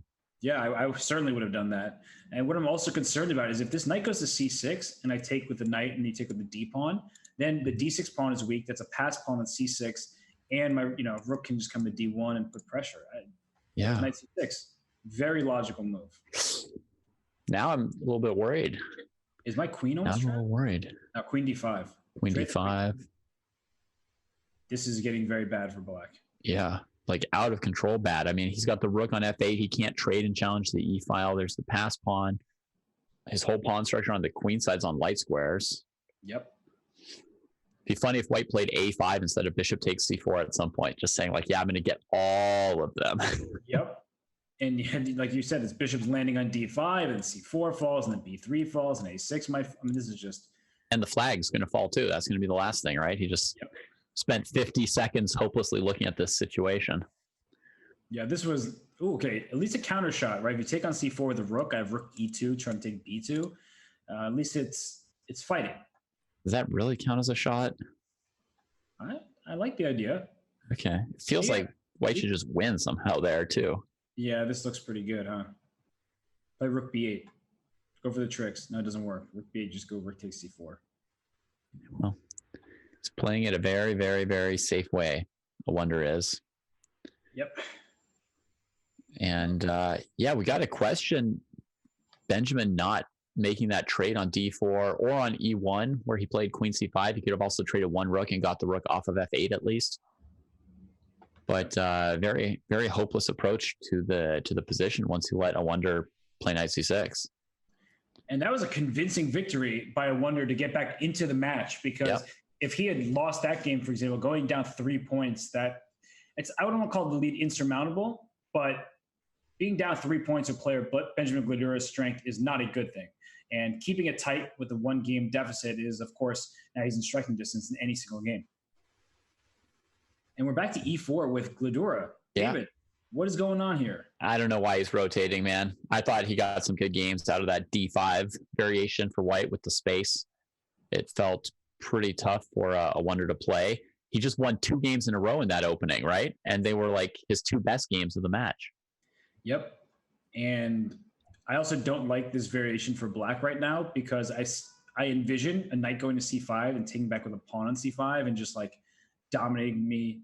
I have no space. Mm-hmm.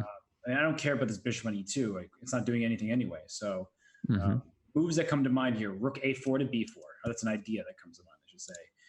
What else? Knight c5, and you take my knight, take my d pawn, just to give my knight to d4 square. Knight c5, your first idea. Rook to e1, just putting the rook, backing up the e pawn, and saying like, well, are you worried I'm going to play bishop f1, or are you going to take it? Because you don't want to be defending the bishop with your queen forever, right? At some point, you want to move one of them.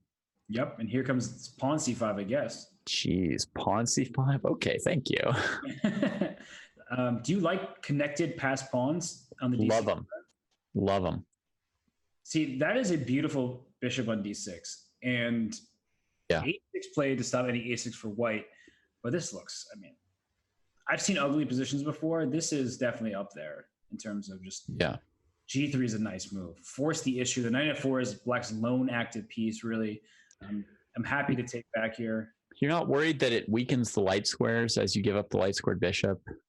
Like, couldn't you just sort of play around things? Probably could have, but I don't mind sort of rushing the action, because, although to be fair, I don't see how white breaks through either. And I like this move bishop e7 a lot, because it gives you access to, I was going to say castle. He's a castle queenside, isn't he? Is he going to queen d7 and castle queenside somehow? I would have been doing some version of your rook maneuver to b3 or b4. All right, he's going to go f4. That's what white's going to do in this game. E3, f4 and play on the f file too. Okay, so now what's he planning here with h5 in response? Like, I guess he's going to leave his bishop on f5 if white plays knight e3. Yeah, I might put it on h3. Yep. Does it? Okay, rook a3. He's going for the f file, but I want him to go for the b file. Like, couldn't you go rook a4, rook b3, rook b4, rook other? Like, essentially, you do this. Oops, sorry. Like, my arrows are trying to draw, but like, just put my rooks there and take b7. Yeah, that's what I really wanted to do. Same. Could he consider knight b1 to c3 to a4 to b6 as well? Like, a long story. Yeah, he could. I think the rook maneuver is much more to the point. It's like, how do you take advantage of this bishop on d6? By putting a rook on the b file, he could even play queen a6 now if he'd done what we said. Exactly. This rook is here. Queen takes a6 is a devastating throw. The rook b8 checkmate ideas, for sure. Yeah, I mean... Knight c4 is a piece sack I would keep in mind, by the way.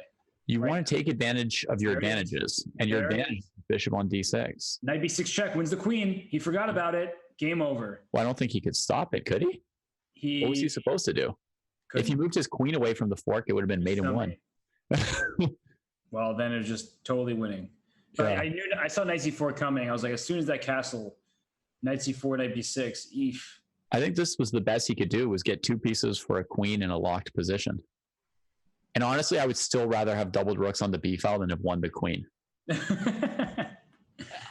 Maybe I'm crazy, but that just shows that Awonder should have captured the bishop on d6 before castling queenside. It was the wrong move order.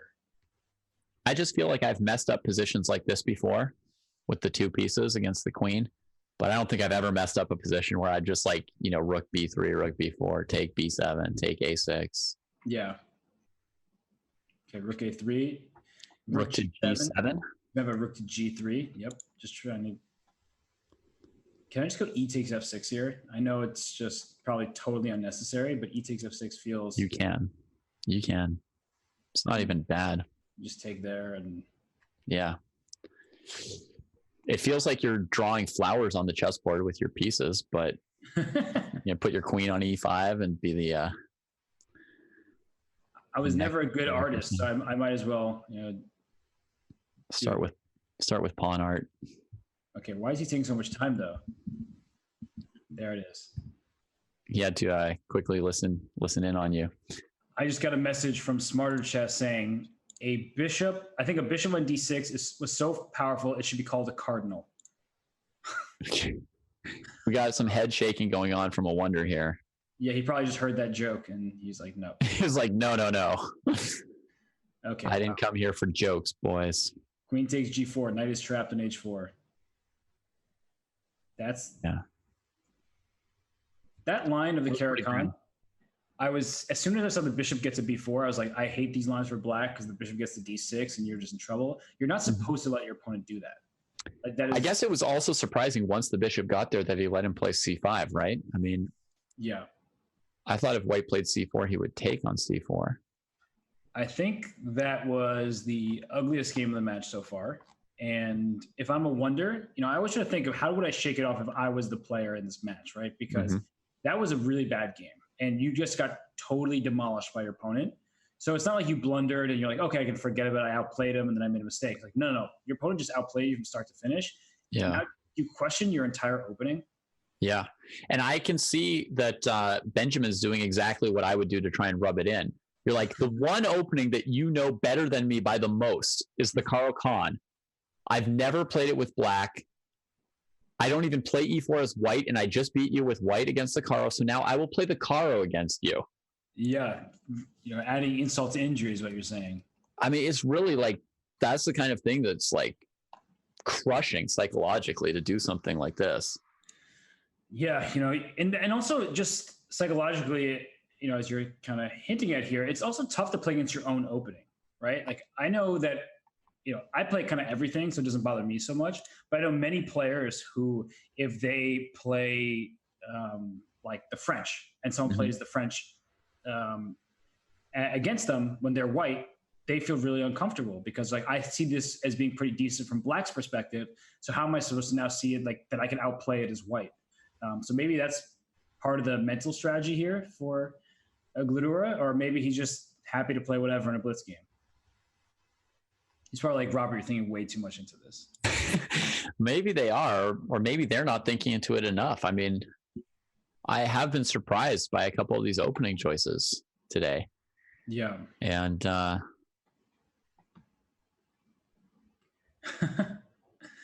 if you play the French, you have no soul, was just stated. What? That's just hilarious. It's just an opening. Are they trying to say that Korchnoi is without a soul? Well, that's a totally different discussion, isn't it? He definitely had a lot of soul, that's for sure. Yeah, that guy's a real chess player, man. Yeah. Definitely hurt many people's feelings in his day, though. That's true. That is true. Like, if you don't want to cry while playing chess, you never wanted to play Korchnoi. Yeah. That's what I've heard.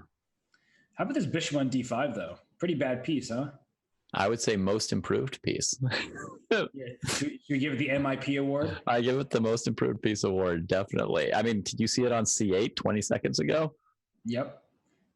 Oh, what? Knight takes e6, king f7. Okay, so you get away with this, but just... Whoa. But why? What? Wait, but why? Good sight, good question. He just wants to have like e6 as a weakness now? I guess he just wants to stop white from playing f5 because that would have just been really annoying to deal with. And so he's putting his king on f7. So if you ever go f5, go e5. Huh. And he's just saying, please let me go e5. I kind of like it. Interesting with the g5 follow. But then when he goes e5, white will play knight f5 and not take on h6 since that's out of the way. So, yeah, you're right. e5, knight f5, it's a nice home for that knight. But is it one of those knights that looks good but is not really doing that much? Or it's probably good because especially if you go e5 and knight f5, I swing the d file and then try to infiltrate my rooks. Yeah. It's pretty decent at controlling the king, right? It takes away several squares from him and makes most of the other squares allow forks. Yeah. So bishop on c4 is pretty good. Mm-hmm. Rook e5 to c5. Is b3 a possibility here? So if you take me with the bishop, I go rook e to f1. And then black could play e5, I guess. Knight b3, yeah. Exactly. So I'm getting kind of tactile because I don't love white's position, but maybe. Right. I thought rook e5 to c5 was a really good option there, honestly. Oh, that was nice. Maybe it's a rook e5. Oh, it's bringing the analysis board. If rook to e5, I might have had tactics with rook takes b2. But then maybe you take on b2 back, and after takes, you take on b7 with check, and who's better and why? Yeah, I would have just done the simple, like, go to b2 and b7, and then try to play knight f3 to e5 or something. Yeah. Sort of complicated, I guess, but... Yeah. We see in the game continuation, well, moves have been made, and knight's on f5, and it's a good pony. Yeah, but at least in this version, black got the d file, which I think substantially reduces his danger. Yes, I certainly would agree with that. So what about knight e7 check? Because if you go king f7, I take on e5, because now that's in. Well, that would be unfortunate. Yeah. It's kind of just a move, and it's probably not that great, but it was tempting me. So what is... Can black consider e4 here? Like... Maybe. How about rook e6? Rook e6 also. Well, knight e3, I guess I have to watch out for. Mm-hmm. The rook and the bishop, but he's just poking at pawns now. Just poking. What about knight e7 to c8? Ridiculous looking maneuver, but okay, he also agrees it's ridiculous, so he doesn't do it. He keeps poking. Rook d2 to d7 to g7, mate. That would be a problem. That would be a major problem. So you have to play bishop e6 to keep him out? Yeah, bishop e6, so I have a c4. And that protects my a3 pawn in the process. c4 would be a very nice move there. Whoa, he's letting the rook go to d7. So what? Oh gosh. So that's some trusting in your defensive skills. Yeah, I would not be so willing to allow this rook to d7. Like, I'm not worried about this situation where I can't move my bishop or my king. This looks so h4, right? Yeah, just h4, take the knight, play g5. G5, there it is. Now you're throwing g6. So now what does he do? Is knight f5 check good here? Confidently fights on with the e-pawn. Something, there's got to be some like mating attack too. G6. Ooh, Awonder doesn't have a lot of time to figure it out. But g6, I think he had g6 as well. And he could take it on f7, go knight f5 and mate that black king. That stupid rook that fished on a2 is back in the game, kind of. Yeah, it is back. So play g6? Yeah. What? Wait, rook d4. Oh, it was bishop e6 was a threat. What happens on bishop g5 now? F takes g5 now. That's a great question. Seems like he could throw it in if he needed to. Wait, is f7 happening? f7! F7! Play f7! Yeah. Oh my gosh, it's turned because e1 f equals queen is double check. Yep. Over g3 check. What a move! King h5. Oh my, rook b5 check. Keep checking. H6? Rook b6. Is it a draw? Is it a draw? This is the most ridiculous thing I've ever seen. Knight f5. Oh my god, king takes the pawn. Queen. Wait, then there's knight d6 double check. What's happening? What was that move? Wait, that move was not good. How did that make any sense? You win. Oh my god. No! Oh my gosh. He just won the queen. He blundered so badly. Rook G4 had to be a mistake because it made no sense. This whole game has made so little sense since they got into time trouble. Okay. This is the best game ever. That situation with F7 and the rook checking was pretty awesome. I like that. All right, I'm going to pull up that and for the analysis board, since when we start this game, we'll leave the opening here. And on the analysis board, we're going to go look at that last game, because what in the world just happened? Like around these parts. So when he went rook F4 on move 45, I thought he could go G6. And after E takes F3, rook F7 check. And the point is, I'm going to go knight F5 and mate your king. Really just like nastily, because you go king to G8, go knight F5, knight H6, rook H7 mate. Yeah, I see what you want to do there. So I don't really think you can get out of it without letting me queen with check at that. So that looked like it was easily winning for white. And then as the game continued, I mean, what in the world happened here? Rook F4, all this crazy stuff. Like rook G3 was a great move because now you queen check if you take. Yeah, rook G3 was good. Knight F5, what a concept. King F7, great move. And then rook G4 check deserves many question marks. Yeah, all the question marks that the other moves get exclams. Yeah, because that just gives away a free rook and gets the king out of any checks. And now knight D6 check. He should have just moved his king over somewhere, like king G7 probably, or king G6 actually is just good because there's no checks on my king, and I have a queen and my rook, and everything's going well. Instead, he walks into this where he loses his queen, and now he's on a full rook. Yeah. So let's go to the current game, because so he had his chances there, huh? He had his chances. Yeah, he definitely had his chances. That was absolutely bonkers. Yeah. I don't ever use the word bonkers because why would I? But that game, I think, is the epitome of bonkers. Yeah. Yeah, that's yeah, it just sort of like exploded with the weirdest situation when they each just had a couple seconds. I just can't even. I can't wait for Bullet after that. Oh yeah, you want to see just that kind of a situation. Yeah, that was so much fun.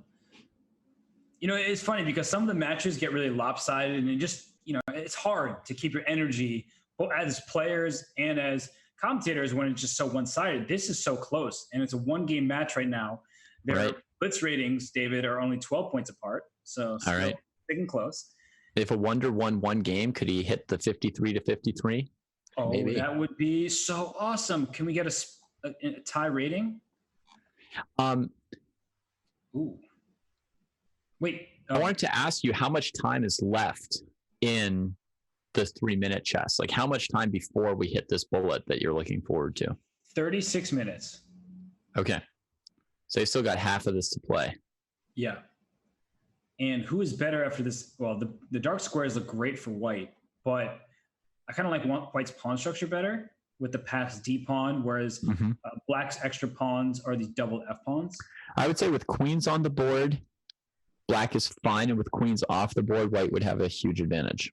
Yeah, because with the queens on the board, also the dark squares really come into play with the bishop and queen combination. What's going on with queen C3? Knight F5's coming. Knight F5. Oh, he goes looking for a back rank mate. Oh. So maybe knight B5 and D6 is another option. D6 here actually is also looking super interesting. Probably can just take it. D6, bishop D6, knight B5. Yeah, but it doesn't work. Queen B4. Yeah, you get your queen back. and then rook D1, pinning it up. So knight F5 looks reasonable, but then G6 I assume is his concern. Yeah. Okay. Knight F5, D6. No, my idea is way too bad. What's your idea? I wanted to play knight F5, G6 and sack the queen and push the D pawn, but it's never going to work. I kind of love it though. Wait, let's go to the analysis board because that's really fun. Terrible love. He's doing it. Queen E8. Do it. Don't do it, man. No, don't do it. I regret. Bishop F8, D6. If you take on F5, then when I go D7, you actually have no way of stopping my pawn. Right. But you're not going to take my knight. Instead, you're going to just like do something reasonable like queen to D3 and then go after this pawn. So yeah. Can he still do it though, just for entertainment purposes? But what can Good, but he probably wants to win the match. but what can you do as white? Your position looks kind of. I don't know. I don't know why play knight f5 if you don't have a follow up. I don't assume that was the follow up intent. Bishop f2 here. No. I would say right now his face says, I don't know where I'm going next.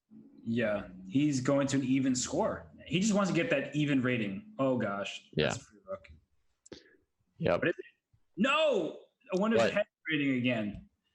Like, I want this to be exactly even. Yeah. And somehow between the two of them, they've played for, 2 hours and lost 1 rating point. Because they used to be at some point 2651 and 2655. So they have conservation of matter has not applied to their ratings here. Yep. So they're just hanging out. They want to look. Hey, improved on A3. Novelty. A4 and 1. Easy to improve on mouse slips. Yes, that's usually true. And Awonder has more time than he started with. I actually really enjoy these positions from a just pure chess point of view because you have such different plans for each side, right? Black wants to play on the king side with G5, G4 ideas, or if this bishop and knight weren't there, F5, F4 would be pretty decent. Now you went to swing a knight to E5 and one knight to G5, just starting to get your knights in the game. Knight F to D7 speaks to me to give my queen the G5 square as well. Mm-hmm. You're gonna give a check on D3 or F3 at some point with your knights. Yep, I'm sacking. They're not my pieces, right? So I might as well. Yeah. Well, knight on G5 is looking pretty intimidating if white wants to castle kingside, because that sack will come through. And if you castle queenside for white, maybe I'll go rook E to C8 and pawn to C6 and start trying to break open the that side of the board. But the knight on B5 is super frustrating because I can't strong. My rook from A8. Yeah. But then the question is, how does white follow it up? Okay, there's rook to E to C8. Mm-hmm. Yeah. That knight is super annoying.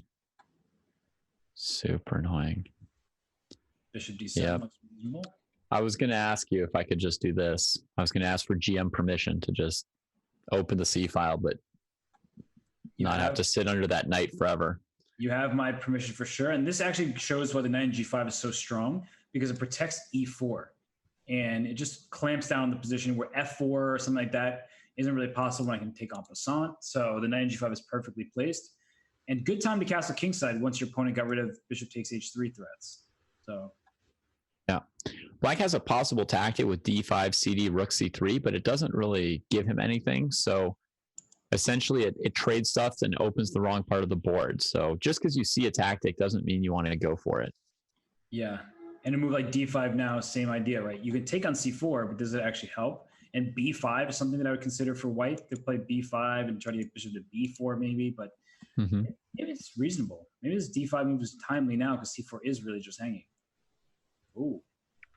Okay. Using the D4 square as an outpost. Wait, bishop B4? Then just you move your knight. Yeah. Bishop needs to stay. Black's next move would probably be moving this knight on F6. Yeah, actually, this turned out really well for black because you go bishop D4. I also have rook C2 ideas, but you're also right that knight E8, just trading off the bishops is probably good enough. Okay, so rook C2 speaks to me. Okay. My idea is if rook C2, you go queen B7, I go rook back to C7 and sort of gain a tempo. But maybe that's not really gaining a tempo. Knight E8's better. Yeah, I don't know. I may just be nervous, but all I wanted to do was move that knight and trade something there. Okay, so now queen B7. Yep, gotta get active, right? Yeah, knight D6. I just want to regroup those knights towards the... Whoa, I didn't have a plan for dealing with her, but I did want to regroup the knights towards the center and queenside. So knight E6 probably, but then bishop G4 at the right moment is going to be very annoying. Yeah. Queen takes H4 as a pawn, but then queen C3 happens, so that's also quite frustrating. Yeah. On queen C3, maybe you could come back to E7. Wait, oh. Ugh. Well, You can only take the pieces so fast. Yep. So bishop g4. What? How's that enough? He's just going to put his queen on f6 and say that it's worth a knight? Yeah, I'll take on e6 and then play queen f6. Yeah, your idea. Maybe queen c3 here is a nice in-between move. Hitting the rook on a1 with check, and then taking the bishop so that you're... And that's why he stopped to think. That's dirty. Maybe queen b2. I don't know which is the better square. It's one of those moments where they do the same exact thing, right? Attack the rook with a check, but there's some nuance that makes one better than the other. For example, queen b2 can come back to c. Okay, he's doing it in this move order. Yeah, I think queen b2 was really nice. It took control of both files. It gives you the option of rook to c1 to simplify. And yeah, so what's going on here? Queen start taking some pawns, but you got to take some pawns, but the rook's hanging. So after you take on e6, knight f7, you probably need to spend time on rook d1. Yeah.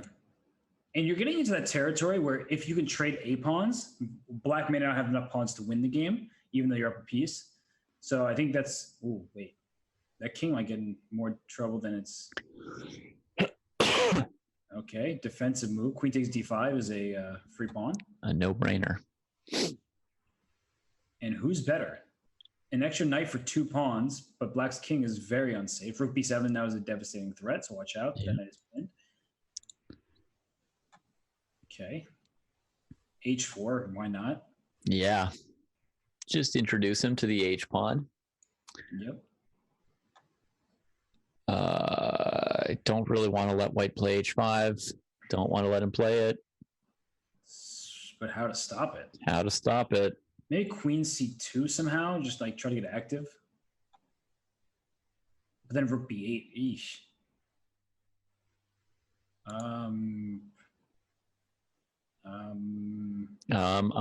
Right?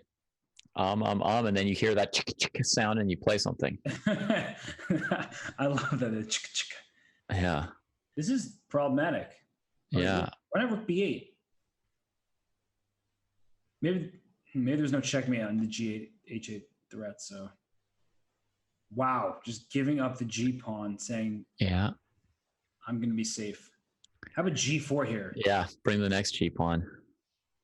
I feel like this is a situation where the low time is really problematic. I mean, I would have also gotten low on time because it was hard to come up with moves, which is also problematic. But how about the e pawn there? Could you grab it? That was a weird decision. The e pawn was just hanging for free right there. Yeah. And now black's gonna go queen g6 or queen takes a6, depending on what white does. And the worst seems over. Yeah, if I were white, I would want to grab the e pawn. If I were black, I would want to grab the a pawn. It's like once you grab the a pawn for black, all you have to do is cover your king. Knight h4. Okay, his knight h4 threat's coming. Rook b7 here for, I guess rook b7 is a draw, right? Queen d1 check, and just you can check forever as black. Yeah, you can give all the checks, no problem. What? No way. That can't be a good decision. e3. All right. e2. Uh-oh. Knight d4. Get back. Knight c2. What a turn of events. Wow. Oh my gosh, David, that is just heartbreaking. Oh, should have taken that e-pawn, right? Look what that e-pawn did to him. Yeah, that's bad news. Yeah, he could have taken the e-pawn for free with his queen. And I think both players are just stressed out. Mm-hmm. Yeah. Still a 1-point game. So far, our sense that it would probably be a close match has been borne out. Yep. And it's one of those, now early in the match, it felt like when Awonder was in the lead, it felt like Gledura threw away a couple chances. Lately, it's feeling like now that Gledura is in the lead, that Awonder's throwing away some chances. So it really feels like this is a 50-50 battle. I don't think either side has played better than the other. I think both of them playing quite well, actually. Yeah. Mistakes in critical moments have come back to hurt both players. Yeah. And just as you said that, he shook his head like, Hess is right. I gave a little something up there. Yeah. So what to do here? E4 is always a move that comes to mind because if I sacrifice the pawn, I'll go knight d2 and put my knight on e4. Mm-hmm. There it is. Yeah. I think Gledura and I have been on the same page for a little bit here. Yeah. Yeah, if it were guess the move and all you did was follow Gledura on Chess.com, you'd rack up a pretty good score. I can't wait to be a professional competitive Gledura. mover. Gledura. Even more niche than that. You just only guess Gledura's moves. That'd be awesome. You'd be like, oh man, I got a notification. Gledura's online. I got to go guess moves. Yep. Sorry, guys. I thought we were getting dinner. No. But Benjamin Gledura is playing right now. It's time. Okay, I like this bishop g5 move that was played before, by the way, because this is a really annoying configuration of pieces. So if I'm queen h5 or queen c2 and bring my rook to e1, feels like pretty much a necessity. Yeah, at least the knights defend it so you can untangle this without spending all your energy on it. Yeah. I think queen h5 is a little more active, but the queen on c2 at least keeps my queen safer. Maybe he's looking at f4. I was thinking about that. Gambit move. Exactly. I was like, f4, just open up more lines. But I'm like, he's not really going to do that, is he? Well, I was going to say, as long as that bishop's on b7, if you blow things up, it could go well for you. But, bishop c8 from Awonder, and I think now if the position exploded, it wouldn't particularly favor either player. Right. What white really would love is to take this bishop on c3 and take that knight on c5 off the board. And that's just a dominant knight on e4. Oh, yeah. Don't even tell me about that. I want that so much. Oh. And honestly, this is like an acceptable version, but the difference is there are no clear targets for white to exploit. So black's going to play rook f8, just kind of hang out. And what's white can do? You can play a3, b4. There's not enough pawns that are going to remain on the queen side to really make progress. The whole b4, c5 thing feels so pointless here. Yeah. I don't know. The whole position feels pointless. Could we just offer a draw? Is g4 going to be played? No, because then rook f4, and then black will strike with e4 at the right moment. It's so closed here. Yeah. But instead of a3, what I sometimes think about is if that king had gone to b2 and a3, like in an endgame. Right. Those weird access points.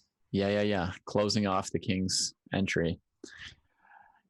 Yeah, although, I mean, how would the rooks ever trade in this position? They won't. Without trading the queens, at least, you can't do it. Yeah. So seems like if neither player wanted to trade anything, they could just keep things exactly as they are for the rest of the game. Yeah. So there was rook e1. Okay, but I like what Awonder's doing. He's trying to mount some pressure here, h4. Mm-hmm. If you touch that g pawn, then rook comes to f4, and that's not fun. So queen g4, but now some kind of rook f6, rook g6 is looking annoying. Right? Right, looking to play bishop f4 at the right moment with the tempo. Yeah.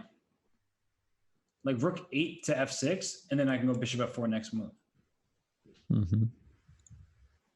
And another idea is to somehow get a rook to the h file to like back up the queen here. But that's, look at that, going rook g5. Bishop c1 attacking a3. Dude, he could even go rook h5. Is that ever? Oh gosh, you could take on g3 and play rook h2 and stuff like that. That looks devious. Because it's actually white. White was kind of, I think the way white played with like leaving the pawn on g3 and queen on g4, he was counting on rook f1 to cover things, but the rook on f1 to be able to come to h1. But I'm like weirdly thinking about pawn f4 here, but f4 is there. It is. Yeah, he's got to do something like that now. I really have the door on guess the move. This is strange now. At this point, I gotta stop. Like this is just too many correct guesses of strange moves like f4. Right. So he could play e takes f4 here because rook c1, he's got f3, which like recovers everything in three ways. You can also just play bishop takes a3, and now you can't even take on e5 because that f1 rook is hanging. But I like this less, exactly, because now white at least feels a little bit safer. Now that bishop's kind of, well, I guess it'll take the long diagonal to get back into the game at some point. But it better not get locked out. Bishop there. What's the plan? Oh, h3 is h3. Even prettier. That's a free rook. Yep. All right. Well, the rooks never got traded, but there was action. Whew, and we're back to an even score. So h5, h4, that was a nice plan by Awonder. I mean, he kind of just found something there. That's the second time we've seen Awonder do that. He did in the first game in that position where we didn't like his game, And then it was a knight against the bishop. In the first game of the entire match, they went h5, h4, and created some kind of counterplay. So he's been good at in top positions finding resources. Yeah. All right, now we got our first classic version of a bishop b5 Sicilian. He tried it once, accidentally hung the e-pawn, and we didn't really get the whole feel for the Rosolimo maneuvering, which has become so popular at the top levels recently. So now we get to see what these guys have here. I think White has not done a good job so far in this opening. This feels like a very weird version with the rook on b8 just hitting this pawn on b2. And White's knight's on g3 against a fianchetto setup. A pawn 3 squares away from knight just dominates it. Right. So you're not really convinced by a3, c3, h3, knight to g3, like that Awonder had any particular idea in mind, despite how fast he trotted those out. Queen b6 here stops d4, keeps your bishop tied to c1. I mean, this just looks honestly not good. I just don't see what White's doing here. I'll give you 2 moves with White. You want to go d4, right? I mean, I guess. I mean, I'm not happy about the B file thing that you mentioned earlier. Less happy about the B file thing. What? Oh, is the bishop hanging on a6 now? That's why I actually want to keep the bishop at home. Yeah, but I mean, even if it is, you can trade a couple times, put your bishop on some other square. Good move, knight c7. Now you can take b4, and you want to go knight e6 or b5 into d4, or just prevent d4, really. Oh, yeah. And the knight was in the way of your stuff, so it really worked out in every way. Yep. Yeah, I mean, here I'm liking Black's bishop pair and the isolated b pawn. So. What does that move do? Defend the b pawn. It just feels like so slow. He was like, my bishop needs to cover d4 and f4, so my rook has to cover the b pawn. Everybody's got their job. Yeah. So now d4, what's the idea for Black? I didn't want to allow d4. That's something I was actively preventing. Is he going to take all the time on d4 and play c5? Here it comes. Gledura and I are just, I mean, seriously, we're 2 peas. Just completely. 2 peas in a pod here. Trade and bishop d3. No. Doesn't do anything special. But you have to trade, I guess. Yeah, I mean, there's definitely a queen trade coming here with the bishop hanging. So he's going to bring it to e6 instead. That is a smart move.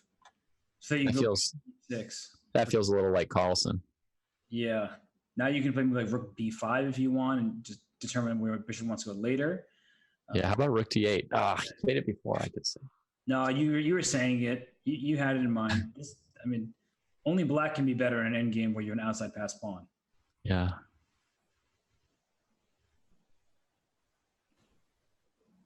Also, another idea was that bishop e6 to a2 and then pawn at b3 and just like kind of cement that pawn there. Mm-hmm. Lock him in. So what can I think White's kind of going to play f5 no matter what. I know he's looking around and, seeing what all his options are, but ultimately, I mean, he doesn't really want to allow bishop e6. Yeah. And he wants f6 maybe to restrain Black with the back rank in some cases. So I have a funny draw here if we get to the analysis board. Like if I go f6 instead of king to g h2, f6 would have been, can we get the analysis board? So that after f6, the point is that if rook takes g3, rook takes b4, and I just follow your rook around forever. Like you go rook e8, I go rook a4, and we just play a nice little tickle game because your back rank made it if you do anything else. Yeah. So it's like back and forth, and I go back and forth and make a draw. Well, I have to give Gledura the seal of approval so far. Activating the rook on the d file, pushing the b pawn. I don't think that h4 is going to matter. I don't see how it would. Seems like a totally meaningless pawn push. You can go h5, h6 even if you want. I'm still not going to get back rank made. I'll go king f8, king e8. So yeah. What if I want to play b2 at the right moment. And then rook c2 at the moment, right? Yeah. That's what's holding us back. So now b2 is tempting. Yeah. Here comes h6. But h6 is rook d2, I guess. I mean, I just protect b2 another time. This feels like he's smoothly outplaying him. Rook to d1. I guess there would be an exchange sack on b2. But then I take him the rook back to D to D2 and just right. Necessary, Just but vacuum it up. But sad. Yeah, just felt like that was all he had left, right? If the tactic came in. Ooh, he didn't want to face F6. That's why. Because like if he'd given rook D2, F6 with king on G8, there was all these like checks on the back rank and starting to feel shelterless. I guess white doesn't even have a way to save the G pawn, given like 2 to 3 moves to work on it. Yeah, that knight is just so bad. Oh. Okay, so what's happening here? Rook A7? Or rook H4 check, king G5? No, it's you made it. That's actually an amazing mate. Yeah, black wants to bring their king up. Yeah. Wait, rook H4? King G5, knight E4, or rook G4 is a draw. Back and forth. Knight F5 check. Wait, what about knight F5? No, then I just take him my rook back, so I escape that way. But knight F5, only white could win there. I'd kick myself a little as black there. Yeah. That game should have been his somehow. He was just outplaying him from what looked like a relatively level position, or slightly better for black, and just outplayed him smoothly, convincingly. Man, Gledura is just trotting out every opening under the sun. I really did not have him pegged for an every opening kind of guy. Yep, he's just going for it. He's just saying, I'm going to do what I want. Oh, you see the 2 bishops. This seems like a strategic player, right? You just say, I'm going to play a simple version against the Caro-Kann, get the 2 bishops, and hang out for the time being.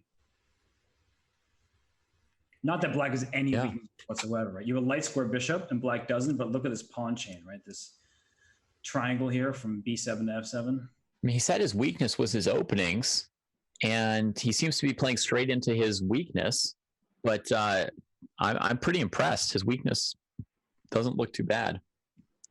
Yeah, it's funny how relative weaknesses. Do you see what Awonder said? I would hope that his biggest weakness is me, but we will see on the day of the match. Yeah. But yeah, I mean, when people of their caliber say weakness, right? Like compared to most of us, it's just like, I mean, seriously, like, come on. Like your openings are great, your repertoire is sound, but they're still their own harshest critics. Yeah, well, and I mean, there's got to be something that's like less good than something else in their game, and their opening repertoire might be better than mine, but it might be less good than their endgame technique or something. This just makes me think: who is the most consistent player, like across every single aspect of the game? Like, is there one player who's just like equally good at every facet? At every single thing. Yeah. It's like I have no relative weaknesses or strengths left. when I get too sharp at tactics, I stop looking for them. Rein it in a little. Isn't that kind of what Bareev said? Not about being too sharp at tactics, but didn't he only like calculate 2 moves ahead or something? I feel like it's a famous Bareev quote. He's like, yeah, I don't really calculate deep calculations, just 2 moves.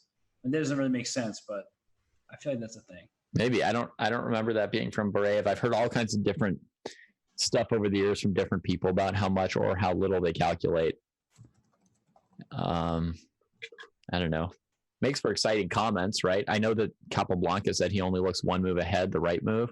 I'm pretty sure that I remember correctly. So that's one version. I mean, it all sounds really cool, but I think in practice, none of that could be true, right? It's all oversimplifications compared to how a strong player actually plays. Yeah. There's situations where you calculate a lot and situations where you don't need to. That's a very quote. Oh, I see. Looking at the chat, they're talking about different quotes, and I see that Sam Copeland says, "I think Anand is the most balanced player." I'm not sure I agree with that, but it's very hard to assess. Right? There's all kind of subjective opinion. But one of the things that Anand I think struggles with sometimes is when he gets a bad position, he just sort of kind of moves quickly and doesn't. Not that he's not fully attentive, but he just kind of, it's hard for him to stay fully focused. I think that's been a criticism of his by other colleagues, other co-competitors at the elite level. All right. Back to this, because it's actually a pretty interesting position. You've got the opposite side castle, but with that space from the c4 pawn, it's looking hard for white to generate an attack directly against Awonder's king. What do you think the plan is here for white? That's a great question, because if I ever go a6, you go b6. And if I go b6, you go a6. So black is ready to close down the queen side no matter what happens. I think that what you have to do is just time things correctly. But black is there. We go. I was gonna say black is ready to go G5, so maybe you just start breaking up the pawn chain. And go I was being polite by letting you finish, but I wanted to say maybe if you play A6 and they play B6, then you sack the knight on D5. But he did it in a different order. Yep. Now B6 here maybe. I would have thought about B6 and A7, just like promoting my pawn. Yeah. Yeah, promoting is pretty strong. This looks pretty good too, huh? But it feels like knight takes D5 is an opportunity which just arose out of black playing queen H4. If black didn't do that, I'm not sure really what the plan. Yeah, you're right. Like if you kept your knight stuck on E7 or something like that. I mean, black lacks space, which is frustrating to deal with, but knight takes D5 is such a common occurrence in any sort of French-like structure where you just break the pawn chain for a bunch of sack a piece for a bunch of pawns, and here's B6 now. That's the move you wanted, and now it's not hard to come up with plans for white anymore, is it? No, sir. A takes B6, just A takes B7, and my rook lands on A8, and you are toast. Yep. Oh, A takes B7 is just checkmate. Yeah. Yep. Last way to escape checkmate is to resign. He finds it. And he's got white. And finally, what we see, an open Sicilian. No. But he withholds the knight on B8 from bishop to B5. Yes. So Gets us into an accelerated dragon. And now it's like he's staring at it like, wait, which opening did I just play by accident? Caro Khan. Now we get the accelerated dragon. And dragons are very, very sharp. Right, oftentimes you have to be careful if there's a rook on C8 or a sacrifice on C3. Something to always keep in mind. White can play flexibly with G4, Queen E2, castle queenside. Can White play F3 in that position, Robert? Right when he did it. Right when he did it, wasn't there Queen B6? Queen. Isn't that like a famous beginner opening thing? I think you're right. Rather Queen B6 putting pressure here with Knight G4. I think you're probably right. Maybe Queen. Yeah, I don't know. I don't see anything. Maybe there's Queen D2, but you might be right. Now they've got a King's Indian.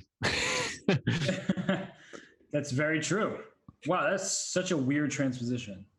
Yeah. Because right now black has this isolated D pawn, and white went A4, so the knight has a home on B5. After that, the D5 pawn will be a target. Some of these dark squares are very vulnerable for black. Trading on D4 and allowing white to trade off these dark square bishops makes black's king feel a bit looser. Yeah, I love this position for white, Robert. I mean, I've only ever played it with the white bishop on E2 a whole bunch in the King's Indian. Yeah. And even then, I slightly favor white, but here it feels so stable, and the bishop on B3 gives you some extra pressure against D5, which is a good thing. Yep.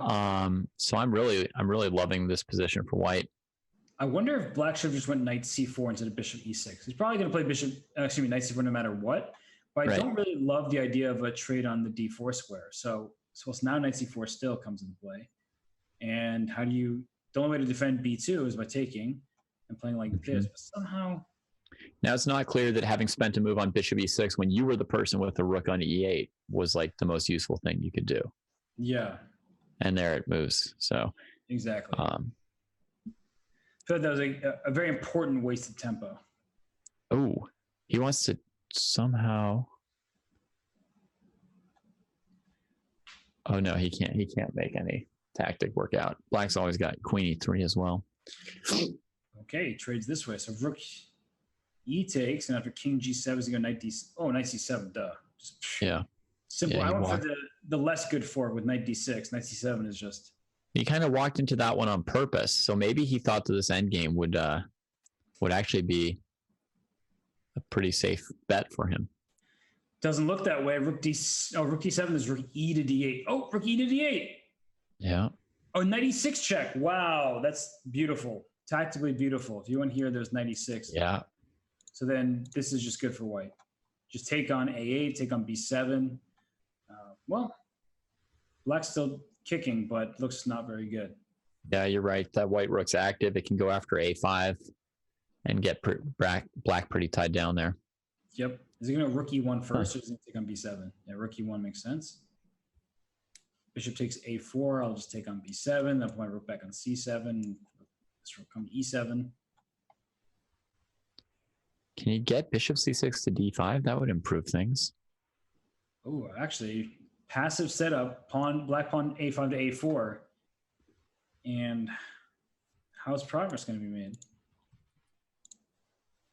And by the way, there are only 4 minutes left in this time segment, so this could be our last game. Mm-hmm. Could be the last game. This is definitely going to be decided by bullet, Rook c8 or rook a8. Okay, but now c4, rook a7. Some combination of rook a7. Yeah, now rook e to c7. Okay, that felt poorly timed. This e3 push. Yeah. He just he could have just sat there, right? I mean, that's what I thought he was going to do. Passive is good. He looks resigned there. Yep. Oh, he wants another 3-minute game. Yeah. He wants another 3-minute game. Gledura resigns and now should be the final 3-minute game unless there's a quick result. Yeah. Wow. 9-9. 9-9. So I have no idea who is the better bullet player, but we are in a dead heat right now. All even, and we're back to the Catalan. They don't know who's the better bullet player either. So they don't know what to expect. They don't know who wants more, blitz games and who wants more bullet games. Yeah. It's going to be 30 minutes of bullet, for those wondering. There will be 30 minutes of bullet. There will be a short break between the 3-minute chess and the bullet segment. Yep. And I liked their pre-match interview questions when they were asked about how they saw their chances, because Gledura said that he thinks in classical he would slightly prefer his chances, but it's really hard to say online. And Awonder said he's probably the slight underdog because he hasn't played that much blitz. So pretty interesting that they don't feel like they are blitz specialists at all. Yeah, and maybe when Awonder gave that answer, he didn't realize that Gledura had very similar experience to him in online blitz chess, and it's really close to a toss-up. Yeah. I actually really liked Awonder's specific answer because he was like, on the sparse occasions that I play online, I haven't seen Benjamin, so I don't know anything about him. The match will definitely be a lot of fun. Yeah. That's so professional. And then you remember that Awonder Liang's like 15 years old. Yeah. You got to ask him afterwards if he had fun. Yeah. Right. Definitely. Was it really fun, I wonder? Well, I don't know if he's going to have fun here, though. He's down a pawn because he did that c5 break. And what on earth was that c5 break? I mean, if we just scroll back really quickly, he went c5 to break free. Just gave it. He just gave it. Yeah, that's. I mean, he didn't have a bishop buried on b7 behind a c6 pawn. He was just like, I can't look at the c pawn anymore. Take him. Yep. And I have a question for you right now, because there's a minute left. If you are, the position's not so terrible. Like, it's not a resignable position. Yeah, I wouldn't resign. Okay, you know my question before I could get it out. But yeah, if you feel like you're going to lose and you think that your chances are better in the 3-minute section, it might be worth it getting one more white in the 3-minute portion. And then, nice move. Knight b7. Knight b7. Take on d8. You can't even take on e4 because f3 comes. That would be very unfortunate. f3, rook c2. Uh-oh, I forgot about that move. I forgot about rook c2. He could take on e4, and he did. But yeah, I mean, I don't think there's any particular reason to resign versus like taking your, 20% chance of saving the blitz game. Yeah. Actually, I'm not convinced that. Okay, rook c is probably good there for black. If he were behind a bunch of games and it may be like starting to be like a time issue where he's like, I need another game to close the gap or something. Right. Maybe, but in a really close match, you just fight it out. Yeah, I just have literally. Oh gosh, that hurts. Yeah, the knight in the coffin. And that's the last game of the 3-minute segment. And Benjamin Gledura takes a 10-9 lead. David, this has been an amazing back and forth matchup between two very strong players. I think we're going to hit a quick break, and then all of the action will be remaining in the bullet portion, and we'll see who will move on to the quarterfinals of the Junior Speed Chess Championship. All right, don't go anywhere. Anybody, bullet in a couple minutes here.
Is there a greater grandmaster name in chess than Awonder?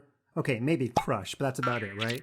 Grandmaster Awonder Liang was only 8 years old when he played this game, and it wasn't a perfect one, but I kind of respect that he submitted this game because it shows his improvement as a chess player. Okay, he was black in a World Youth Championship and played bishop c5. Not that bad of a move, and after rook over to b7, here he plays an imprecision, but he went back and he learned from it.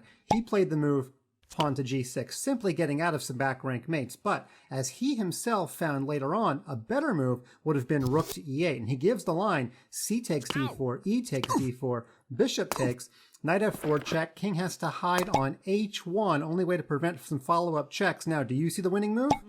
Well, here it's not that hard to find knight to e2 with a double attack, the bishop on d4 and mates on f3, but kind of hard to see at the beginning of that sequence to an 8-year-old. He was only 1800 when he played this game. So let's hit the way back button. We go all the way back to the point where he played the move g6, and we resume. After g6, we had rook to b5, and here he goes a little bit for a cheapo. He plays rook to d5, and his opponent does not handle this well. Turns out, after b4, which is what white played, he's completely lost. White should have gone ahead and just captured, because after takes, takes, takes, takes, White has back rank ideas, he has dark square mating ideas, and oh, by the way, Mr. A pawn is not done playing chess. But if we go back after rook to d5, White blundered with b4, and that allows pawn takes e3. Now White is just lost. He can't take the rook because Awonder put it on a very clever square to allow knight f4 check if it gets captured. And after the queen moves, knight f4 anyway, and it's just time to resign. Your king can't go back to f1 because e2 is not good news. And if the king goes back to g1, well, the same thing. And by the way, I'm probably even missing faster mates. If the king goes to h1, then queen h3 would wrap up matters pretty quickly, because if you tried to defend on the second rank, I will just push my pawn and block your queen. Mate is definitely coming up either on g2 or f3. 8 years old when you play this game. You might think, hey, this guy might go on to become a grandmaster. You'd be right.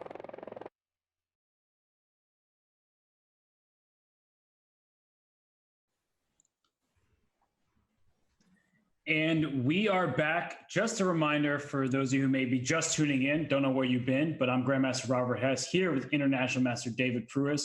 We are in the middle of a fascinating battle between two of the best juniors in the world. That is Benjamin Gledura and Awonder Liang. David, 10-9, all coming down to bullet. What are your thoughts heading into the quickest time segment? Well, I thought that Gledura would be a small favorite in the match, as we said at the beginning. He won the 5-1 segment by 2, but then he lost the 3-1 segment by 1, which is quite concerning, right? As it's only going to speed up. You know, all Awonder would need to do would be to win the bullet by 1 to sort of tie it up and go into an OT. But that said, I watched him defeat an apple in under a minute during the break, and I think he's powered up. And I'm going to stick with Gledura to win by 1 point.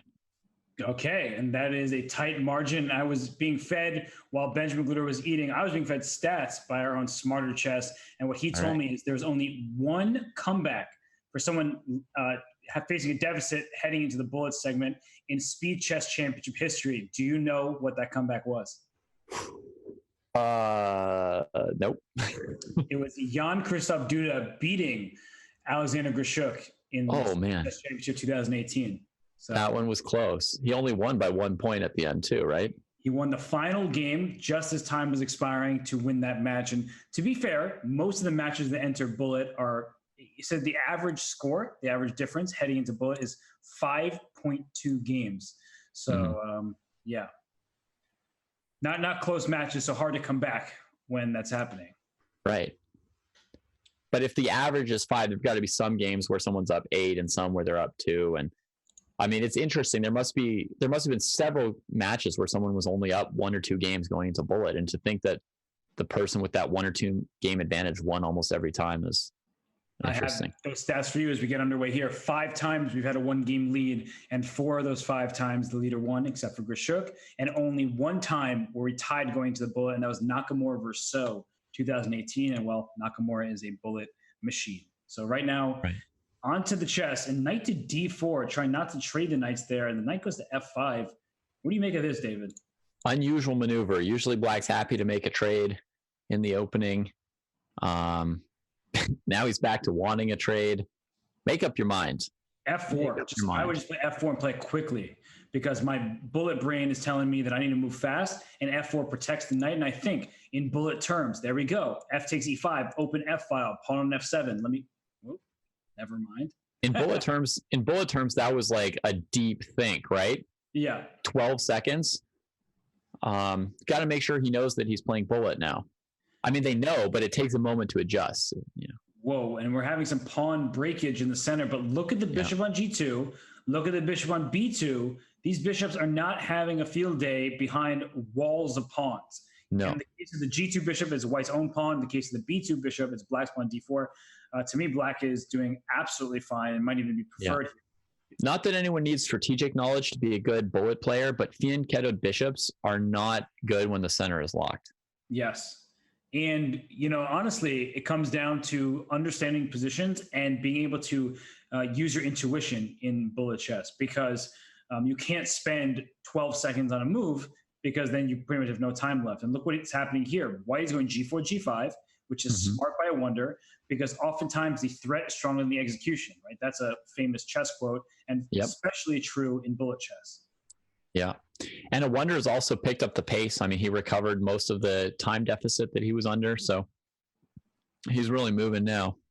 And Gledura plays rook c4. I was expecting rook c2 because when I see a queen on g4 and a potential attack, I kind of want to trade some pieces. You want to sap some of that mating material. Yep. And he just goes to c6. So now you have to take on. Wait, isn't bishop g5 f6 coming? Oh, or maybe. Not. I thought not.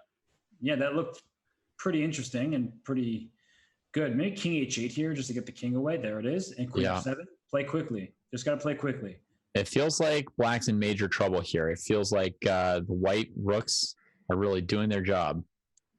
Absolutely. And now bishop e3 back is an option. Queen g3 played. I guess they didn't want to trade bishops in case of bishop c5, but now rook takes e4 and bishop c5 check. This is getting dangerous. Yep. And the time is all equal. All right. So there goes your queen. Awonder's fast. Awonder's fast. There was nowhere to go, huh? Nowhere to go. What? Yeah, both queens are going. Yeah, that was crazy. I guess he could have made a draw with king h8, king g8, but instead, queen trade is on, and now just rook c7, take g7, and black is up a pawn. Well, not for long. Just kidding. Take it back. King f5. Just go. Go. Okay, well, now black is up a pawn. Yeah. Rook e6 was a really nice move. Let's go king h.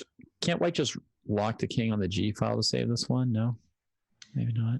Yeah, I mean, or just queen here by moving the rook. Oops. Yep. Oh wait, I thought the rook was an e7. Yeah, he just never went over to a6 as he may have intended to do. Yeah, he never went rook back to e7 just to. Oh, that's a big loss. Tied match. That is really bad news for Gledura, and he goes to this double fianchetto thing himself. So both sides opting for this b3, g3, bishop b2, bishop g2 structure, and you got to play quickly. That's what you really. Awonder doing an excellent job of this game, 4 seconds more than he started with, and this is just such common play, especially in blitz chess, whatever, because this happens all the time. You know how many Jakob Norwitz games I've seen that look just like this? Look at that minute and 1 second on Awonder's clock. That does not look like a bullet novice to me. Exactly. He's picking up the speed, but watch out for f4. F4. H6. Oh, I would Queen g5. Yeah, he might just get mated now. Knight. That's the move that I'm suggesting. Rook e1, I guess. But then knight takes f2. Gosh. Maybe knight f3 first. Knight f3, queen h5, then rook fe1. These pieces are coming in. But then it's just like here. There's bishop e3, which is just so gross. 30 seconds thinking here. Cannot stop this attack, really. Whoa.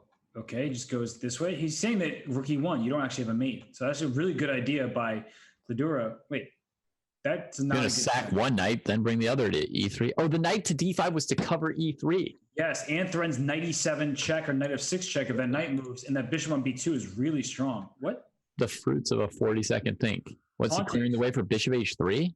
Just pawn takes e3. Ooh, okay, bishop h3, then knight. Oh, queen e4, simple defense. And f5 now? F5? But How simple is any of it?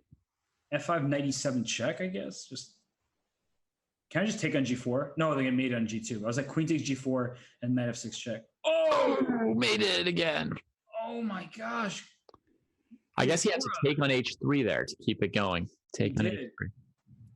Was the queen f2 mate there though? So he there was mate anyway at that point, huh? Yeah. Wow. Iffy. All right. Good old rook takes h5 sack. Well, Awonder's really playing bullet style here. But I think this is a bad idea. He just took a 1-game lead. There's no reason to give material. And I think that pawn takes e6. That was just a missed shot there. Oh yeah, But I don't think he needs to play like this. But as we continue with this action here, we should mention that there are going to be the Women's Speed Chess Championship. The semifinals are coming underway, but also the quarterfinals for the Junior Speed Chess Championship. This is the last round of 16 game. Will probably begin July 2nd. Things change sometimes with player schedules, but the intention is that July 2nd will be the first match of the quarterfinals in JSCC. Well, we saw Awonder set an evil trap there and pick up a piece with it. And now all he has to do is control this H pawn, and he'll be home free.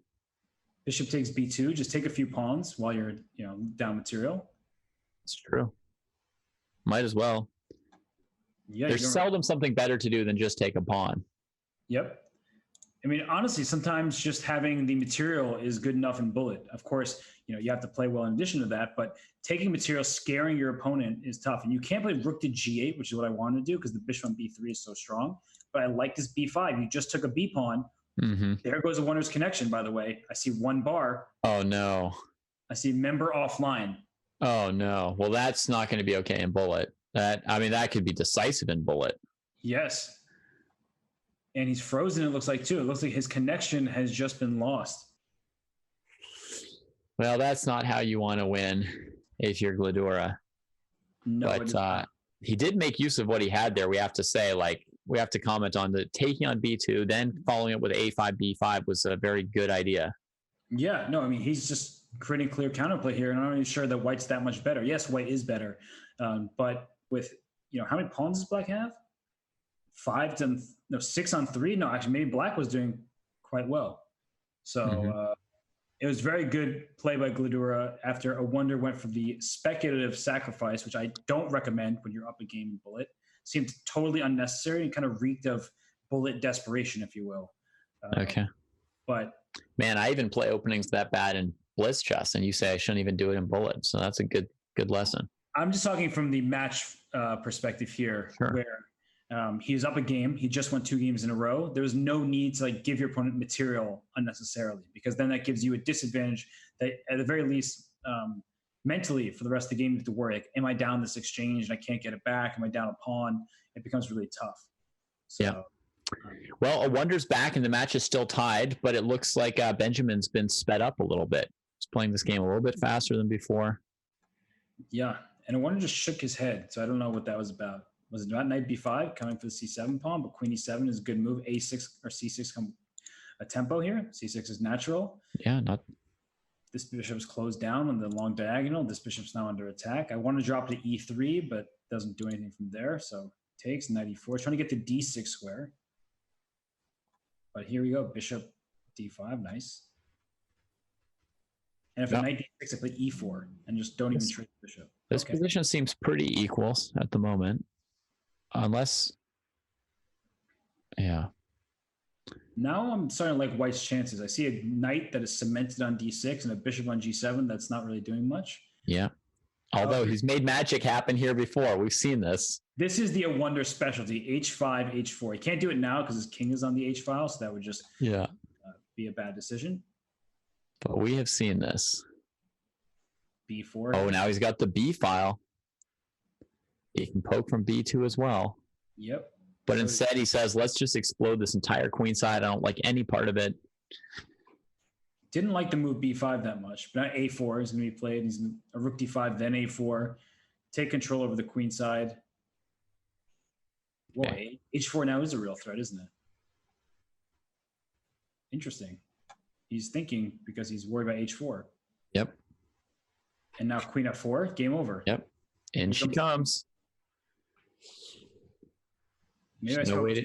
No way to get her out of here now. Queen f2, nice. Play rook d7 probably to get some quick counter shots. If you play g5 from knight d6 to f5 at some moment, not now, because that'll have c3 and the rook will come to b2. But if I play at some point knight d6 to f5, you're not going to be happy about this g6 to g5 move giving me the f5 square. No, but what white will be happy about is this trade. Although there's still a passed c pawn for the opponent, as well as an h pawn, as well as f3 as a target. Check. There it is. If you take on the king, there's queen takes f3 check, and once the rook comes down, your knight c3 is hanging. So mistime move knight c3, and well, resignation. I wouldn't have resigned. I would have played king h1 and fought on, but yeah, he resigned instead. Fair enough. And it looks like at the moment, it looks like my prediction is wrong. It feels like in bullet, Awonder is just considerably more comfortable here. And looking at Gledura's rating of 2220, it just shows that he does not play very much bullet chess. Yeah. Yeah, it's based on like a 4 or 5 game Blitz match he played against another GM who only had a 2200 rating because they also don't play bullet. So, yep. And well, I've had these positions with black before, and the rare times to play the King's Indian, and I've absolutely despised them because look at this phalanx on the, oh, it's gone now, but the H5, G6, F5 little phalanx on the king side is often really bad because of all the weak squares.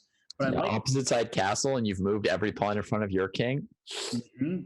The G5 square is generally speaking pretty juicy.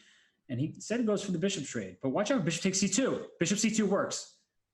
Take on C2. Sure does. Ooh, when he saw it. Gledura gets me, or I get him. I don't know who gets who, but right. Something is happening with us today. Even in bullet, it holds. Every tactic you see, he's on it too. Yeah, now queen f5 is nice because f2 is hanging in many variations. You can always take on c3 if you need to, and once the queens are off the board, and go up a pawn in the endgame. So nice tactic there. And okay, king f8, safety first, c6, then d5. You're simply up a pawn with a beautiful bishop. Yeah. This is... Wow, that pawn on d5 is looking pretty sweet. Yep. This is just rook e7, right? Just any trade is fine with black here. So knight f4 doesn't work. And if you go king d6, then knight f4 does work. So you have to be careful not to just... Yeah, g5 makes sense. But actually, there aren't that many pawns remaining. Good news. Bishop, dark square. Pawn, dark square. Sorry, yeah. Pawn, I mean a1 square. So he's got that to help him finish if he needs it. Yeah, and you really need to make sure that your bishop matches the rook pawn corner in endgames. I don't know where that knight's headed now.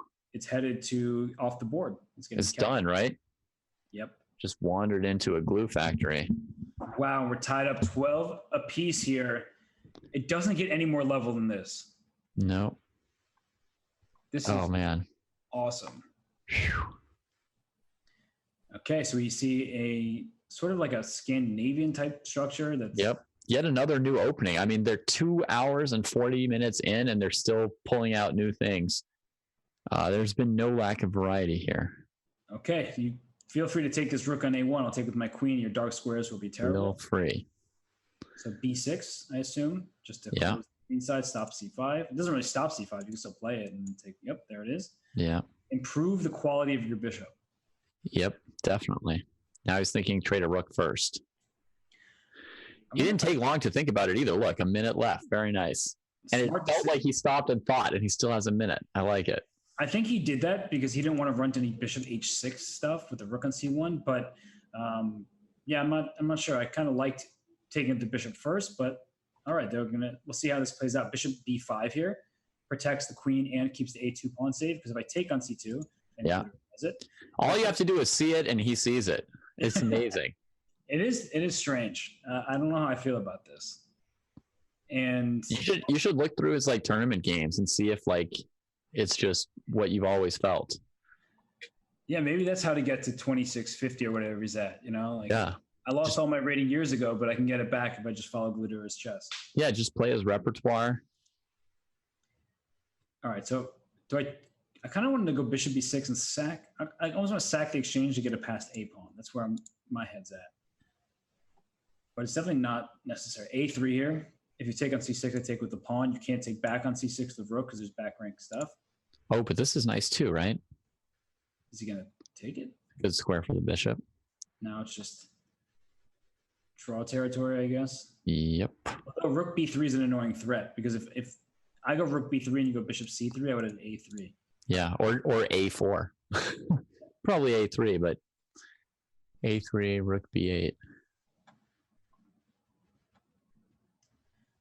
So, do you think they're just, yep. Yeah.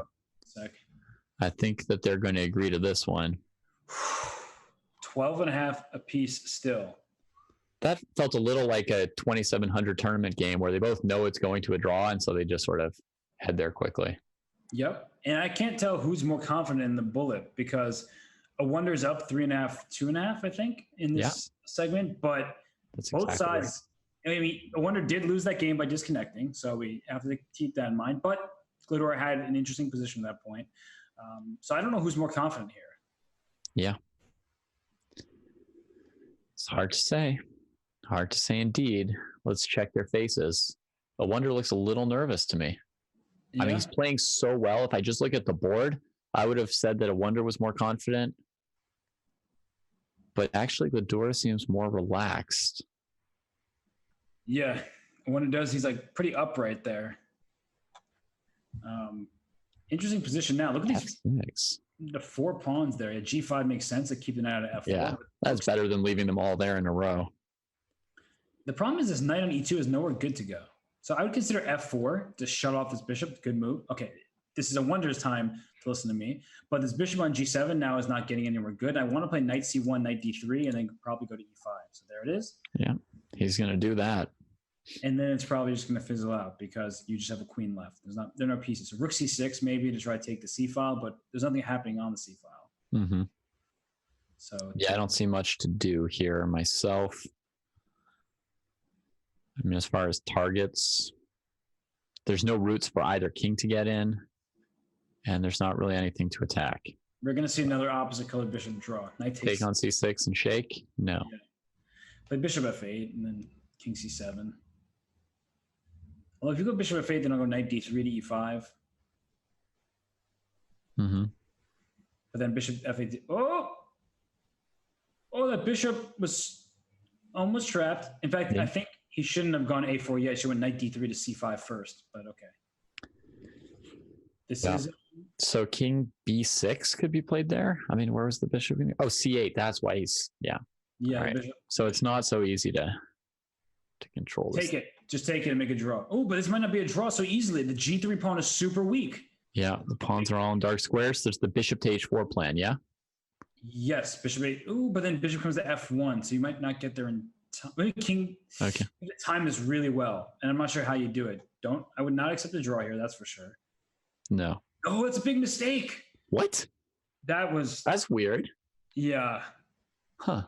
I don't know about that. I would play on if I were Gledura with the black pieces there. Whoa, Alyechins? Vienna? What? Well, I was hoping for a Vienna. Instead, we giving us a lot of looks there. But back to something that is that has been on the table lately. The Vienna was my childhood. I love playing the Vienna. Okay, now we're getting queen F3, C6, bishop F4. Mm-hmm. All right, now we're just in theory mode. Mm-hmm. Theory is not super aggressive in the sense that there's no like concrete, black's in big trouble. But in endgames, a lot of players really struggle for the black side of this because the C6, D5 pawns, they look very good in the center, but they can be hanging. That's why they are literally called hanging pawns. Yeah. You think there's a chance this will be tied when the 30 minutes are over, Robert? There's been an awful lot of ties over the last few games. Yeah, there's a score. I mean, it's so neck and neck that it very well could be a tie. So we should remind everybody what the format is in the case that it is tied after the 1+1 segment here. In the case of a tie, there is a mini match tiebreaker, and that will be a single Armageddon game where white has 5 minutes, black has 3 minutes, black has draw odds. So Norway chess lives on in the form of a potential Armageddon game. For anyone who couldn't wait for more Armageddons. Yeah. This knight could be good on F5. That's really good on F5. That's beautiful. But maybe D4 is going to come down first and mix things up. Yep. D4, I guess I'd go queen D3 maybe and just blockade your pawn and maybe try to get to the H7 square somehow. Unlikely. Mm-hmm. Think about knight H5 as well as F5. So queen C6, of course, is natural. F3 makes sense. And wait a second. No. Yeah. I was saying, can you even take on C2? Like if I knight H5, because I was like thinking I take here and go rook E8 check, like distracting the rook, but it was all just for show. Wait. I like what he's done here. But isn't some kind of knight F5 eventually happening? Perhaps, but he's generating a lot of distraction on this side of the board, I would say. Yeah. Oh, Awonder. I just saw him emphatically nodding like, I'm doing it. I'm doing it. Okay. Well, you better hope he's doing it here. Knight F5? Yeah. That knight's going right in. Queen E5 or Queen D4, even better. Queen D4. Queen takes D5 next move. Oh, not anymore. Not what he wants. Take on F6. Take F6. Knight to D4? No. Rook CD1. Rook's, wrong rook. Wrong rook. No. Very wrong rook. And rook D7 was better than this. Go rook D7. You just need to create threats, and he's no time right now. Knight F6, right? Knight D7 check. Yeah, he's lower on time here, so it's very hard to do it. He had knight b6. I know. He might still hold this somehow. Knight d3 loses. G3 is better. Okay. Yeah, it's true. Black is down to one pawn to make this work. So Awonder might feel a little pressure to pull this out. He's going knight f5 now and go rook f1 check and knight h4 check and try to mate this way. But he's walking into it. Knight h4, king, G3, go king g3, rook f2. Oh, rook g1. No, it's rook g2. Oh, I wouldn't have done that. I would have played on. He's going to play on, I guess, but not that many pieces. On rook g1, he could definitely have just taken knight on f3. Wait a second. This is getting into knight f6 check. He blundered. Just take it. Oh, now it's going to be a draw, but he blundered. He walked right into it. Knight e7 check. Oh, but he wouldn't take on e7. It's like so many tactics and getting me all excited. Yep. I should just calm down because it's just because the game's going to be a draw one way or another. I'm feeling very calm about this game. I'm just so looking for just tactics everywhere. King f4. Okay. Yeah. F4. Whew, I need to calm down. Yeah, I mean, I don't think that a knight and a pawn have ever beaten a knight. Wow. Everything's okay. 13. How much time? 6 minutes, or well, over 6.5 minutes left. Nearly 7 remaining. 3 games. Wow, David, we have got ourselves a match here. Yeah. GM Ray Robson in the chat saying Benji keeps giving away wins. I don't know if it's always that's what happens in a bullet match, right? Both players are giving away wins. No. Yeah. Taking turns, giving them away.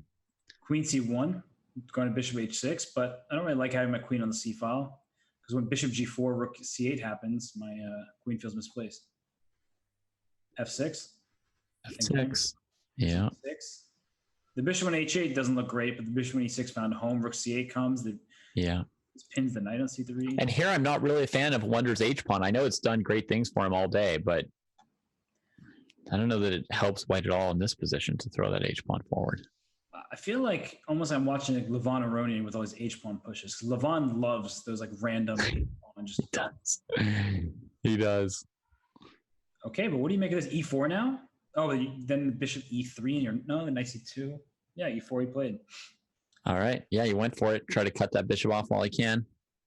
Yep. Knight B5 is good. Take on C3 and play Queen D6. Just blockade.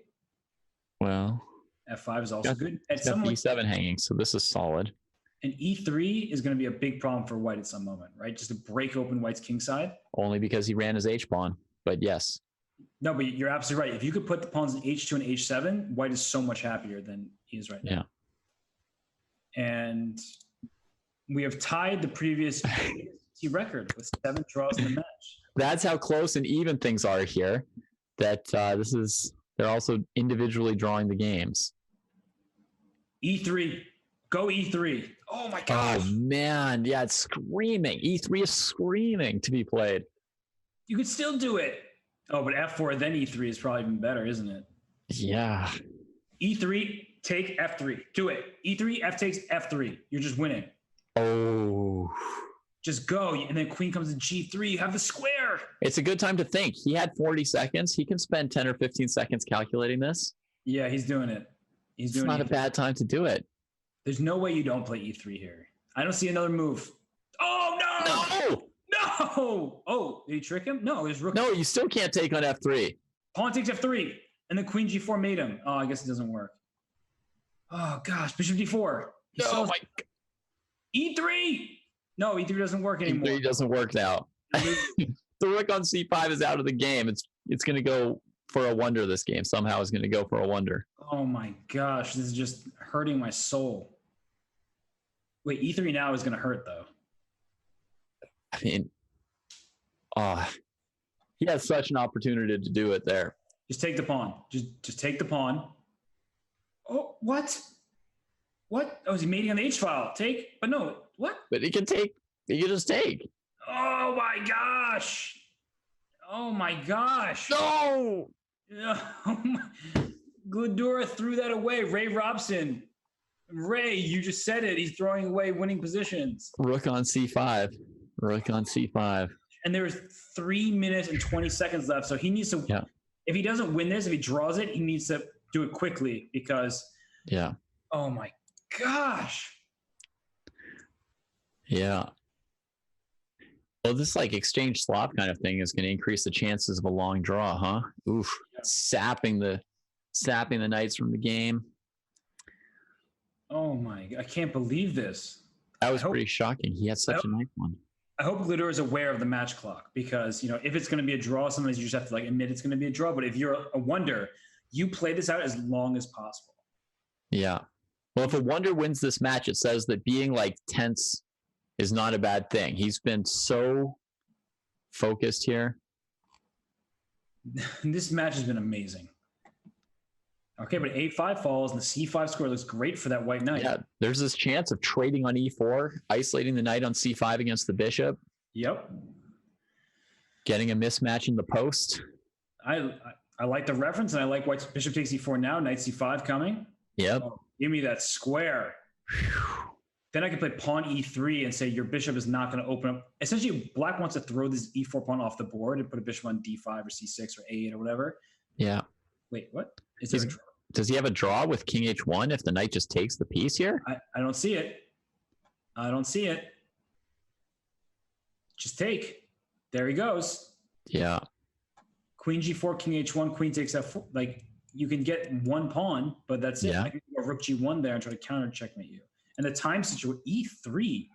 Just take that. Oh, everything's coming. Yeah, this is really a huge effort.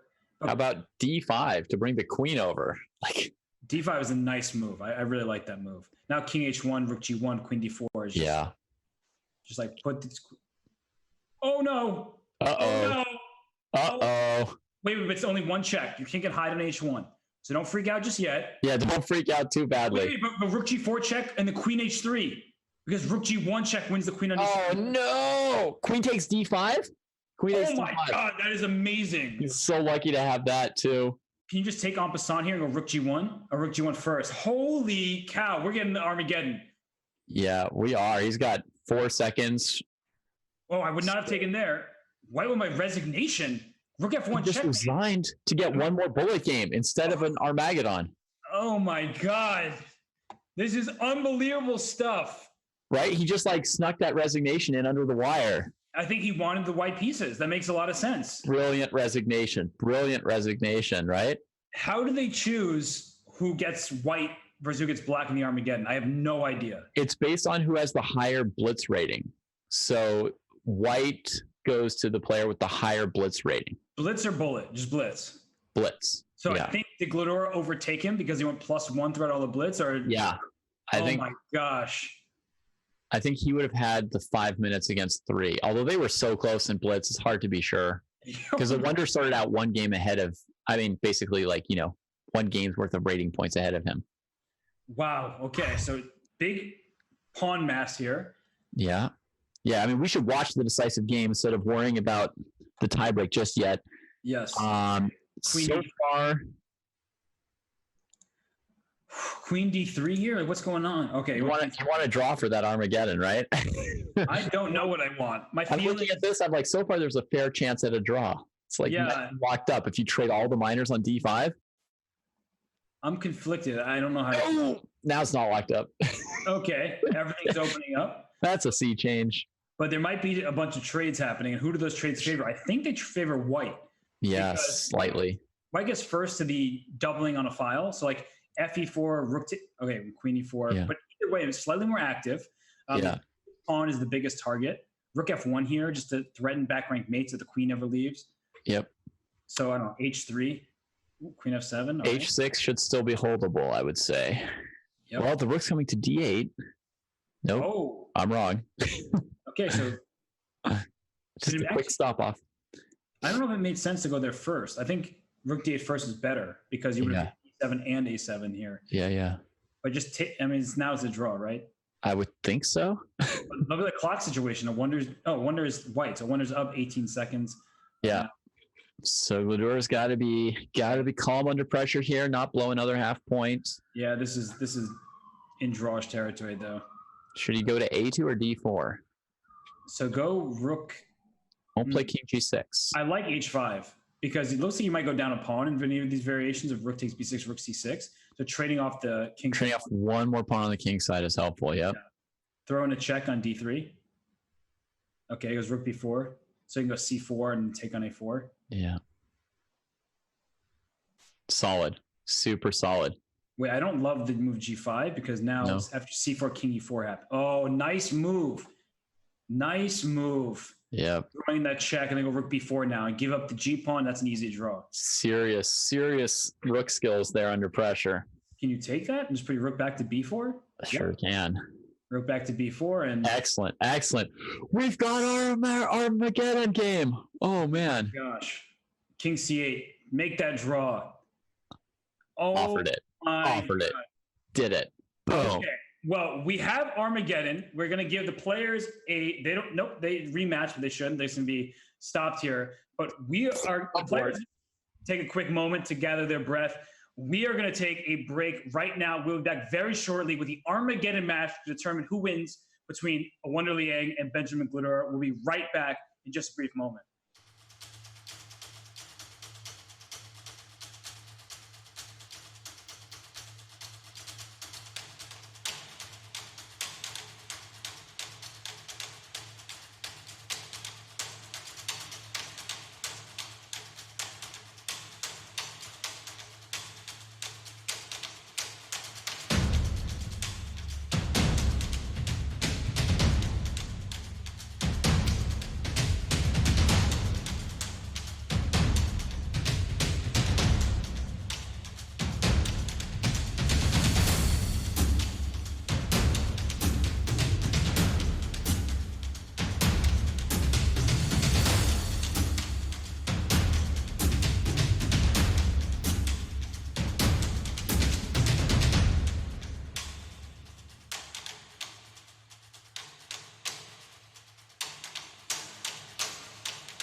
And we are back for the tiebreaker of this match between Awonder Liang and Benjamin Gledura. I stand corrected. There will be a 4-game mini match of 1 minute plus 1 second increment.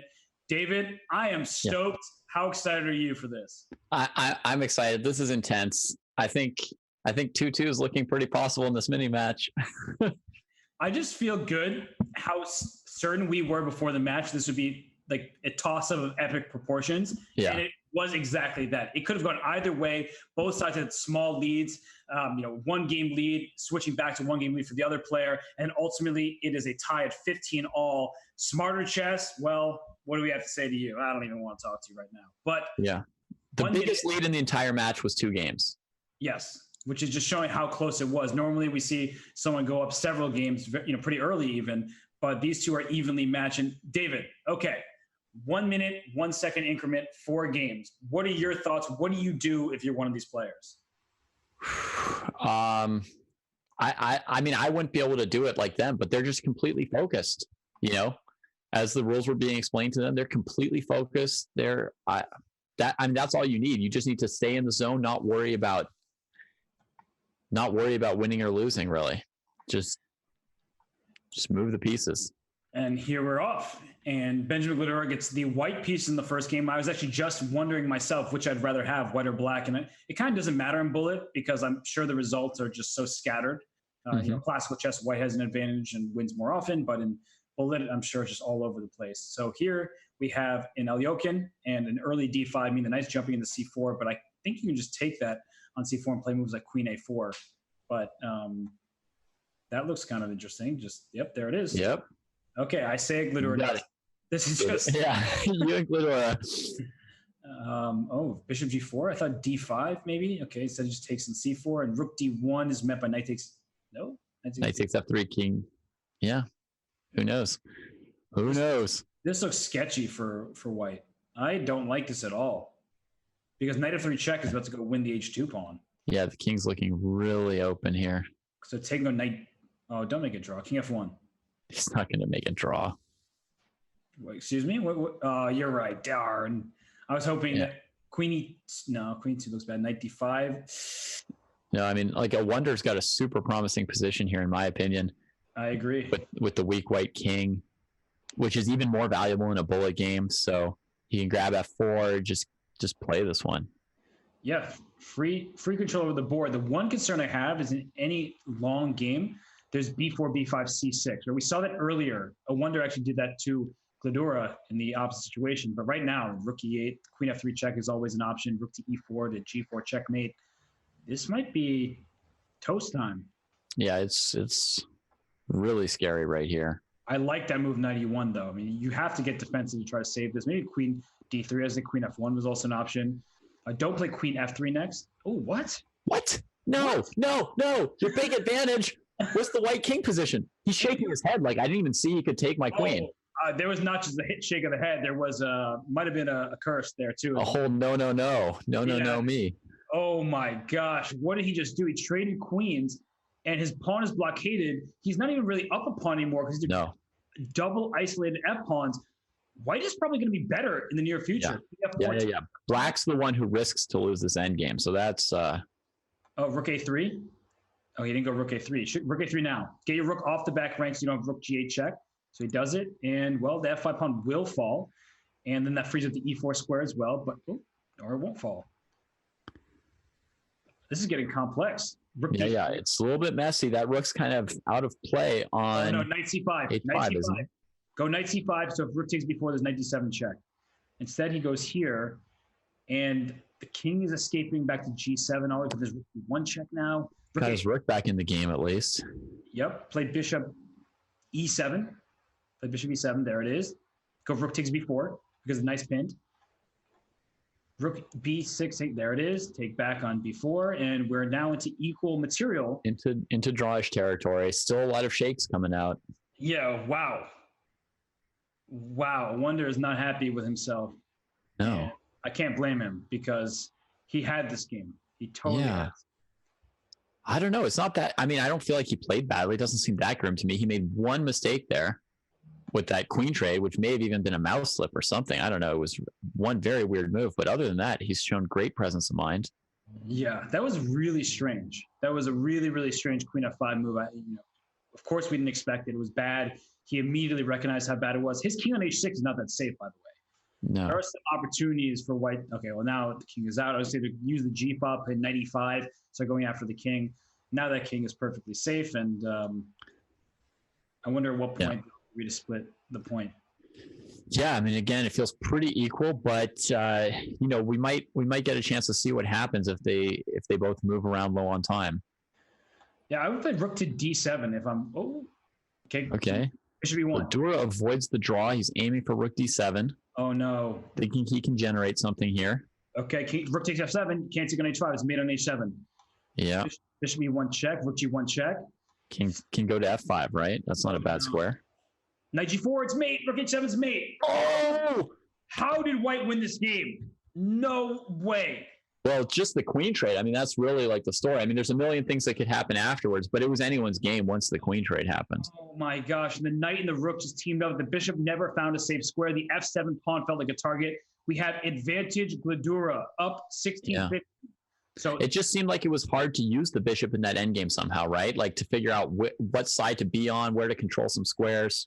Wow, we have so many people in the chat. Hikaru, Gotham Chess, Ray Robson, Nihal Sarin, Faruja just goes Queen F5 move of the year. So some sarcasm there by the wonderkind from Iran. But getting ready to psych out his competition before their match. Yep. Whoever eventually faces him.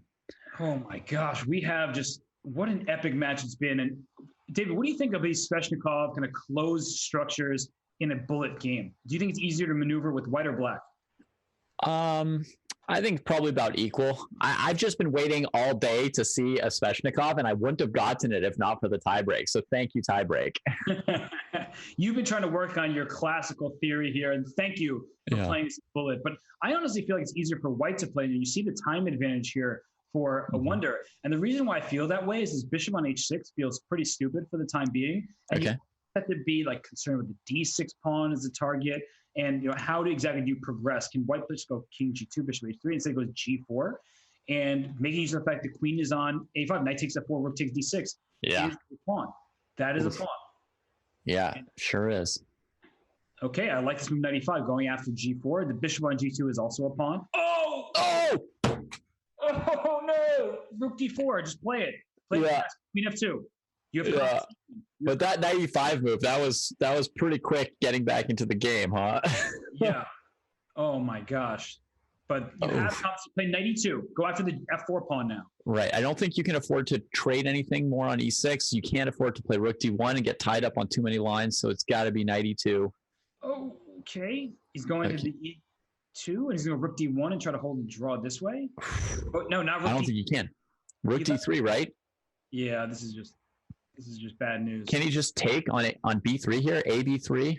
Yep. Rook takes d3, ba2, and queen. Oh my gosh. If he does pull this one off, it looks like he's completely winning and he wins the game. Awonder needs to win both of these last two games. A draw is good enough for Benjamin Gledura here. It's double set point or match point or championship point or whatever. My gosh. So and there are draws in chess, so. Yeah, 95 though. Good move is hitting g4 and making white concede the dark squares. And we see this opening once again. Awonder still feeling comfortable. I like this move, e5. Good decision though is, because you're just mixing it up, playing d6, move the knight from f6, play for f5, play quickly. And just like I felt white was better in the Sveshnikov we just saw, I feel like black has an easier time in a lot. Has an easier time playing this for bullet. Yeah, there's the pawn e4, knight to d3. I mean, look at this. You're perfect squares. Pretty easy to play that. Yeah, knight to d3, next knight to d3 if needed. Whoa. Bishop take and bishop d4 check kind of thing. What's happening? Huh, maybe chess isn't as easy as we thought there. Just bring the knight to d3. Oops. Is it just that simple? Queen f6, because the bishop takes either queen d4 check, picks up the knight on the bishop on d3. Yeah. Queen f6 there. Although queen f6 trapped the rook, right? So then on like queen g4 from white. Oh, you're right. Queen g4 is too simple. So it's all Gledura right now. Unfortunately for Awonder Liang, this seems to be in the driver's seat here. But that's a queen. No, this is queen g5. Oh my gosh. It was so close. Yeah. Like I would play bishop c8 anyway, even though it doesn't trap the queen. His knight b5 move is really good though. For finishing a game off, right? I mean, what do you do with these pieces? That's it. That's the match. Wow. Wait, so like Gledura lost the bullet section and then 3-0's the bullet mini match? Yeah. That was unbelievable. Or like how I don't know what to say. Like normally I'm a man of many words, but right now I am just in disbelief. You're a man of many heart attacks. You're like, oh my gosh. Yeah. But we do have the players on the call, I believe, here. And so first of all, thank you to both players for having such an exciting match. The fans were going crazy. I was just falling out of my chair, and really it was a great match for both of you. Thank you. Yeah, congrats to Benjamin. He played really well overall. So, it was really fun. Man, you both seemed so calm all the way through the first 3 hours. I kept watching your video cameras, and you were like a wall. Your face was like a wall. Each of you just totally calm. Were you really that calm as it looked? I'm not sure you were watching my face that closely. I think we are just the wrong persons. Yeah. So, Benjamin, you got out to a lead in the 5-minute portion, and then Awonder cut the lead in half from 2 games to 1 game heading into the bullet. Were you nervous going into the quickest time control? Yeah, actually, I was nervous because I haven't really played this 1+1. I mean, I just played very few games, actually last week. But yeah, I mean, I was really afraid of this bullet. Yeah, so. And Awonder, oh, sorry to cut you off, Benjamin. Awonder, you got off to a very quick start in the bullet. You won the first 2 games, and then you disconnected and lost on time. Yeah, I mean, I think many times in the match, I was really close to just gaining the initiative, and then I just lost in like the worst ways. I think I had a disconnect in game 3 of the 5-minute section, and this also kind of allowed him to start taking over. And yeah, I mean, if I won this 3rd game, which I think I was completely winning, but I don't remember. Yeah, I mean, then it's very hard for him to come back. But yeah, I mean, unfortunately, it happens.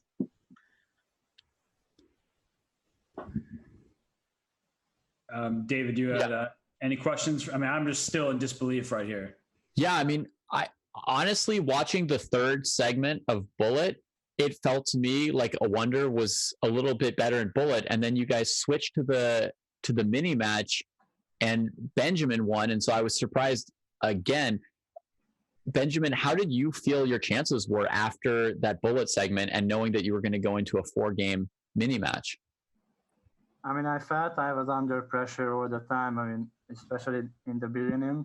I mean, this bullet. So yeah, I am very happy that I survived. Yeah, because I was very lucky at some point because it disconnected, and yeah, I won a very critical game, I think. So yeah, it was just a luck. And Awonder, you showed incredible defensive resourcefulness throughout the match. I mean, even going back to the very first game in the match, it looked like your position was difficult, and all of a sudden you sprang free. Did you work on anything in particular before the match? Did you play Blitz? Did you study Benjamin's games? How did you prepare for this match? Well, I played some 3-minute Blitz, but probably what I should have done was switch to a different computer or get better internet. I think I was a bit nervous throughout the match because, I mean, in a lot of positions, I didn't show that much defensiveness that I feel like I normally show. So, yeah, I mean, I normally don't play so well when I'm nervous. And I think it kind of showed in some of the 5-minute games when I think I played too quickly. And, I mean, Benjamin played really well, so. Yeah, and even though, unfortunately, Awonder, you lost the match, what was your experience like? Was it fun to you to play such an exhilarating 3+ hours of chess? Right now I'm a bit tired, but yeah, it's very fun. I feel like I've gotten to know Benjamin really well in the 3 hours, even though you know, I don't really know him that well.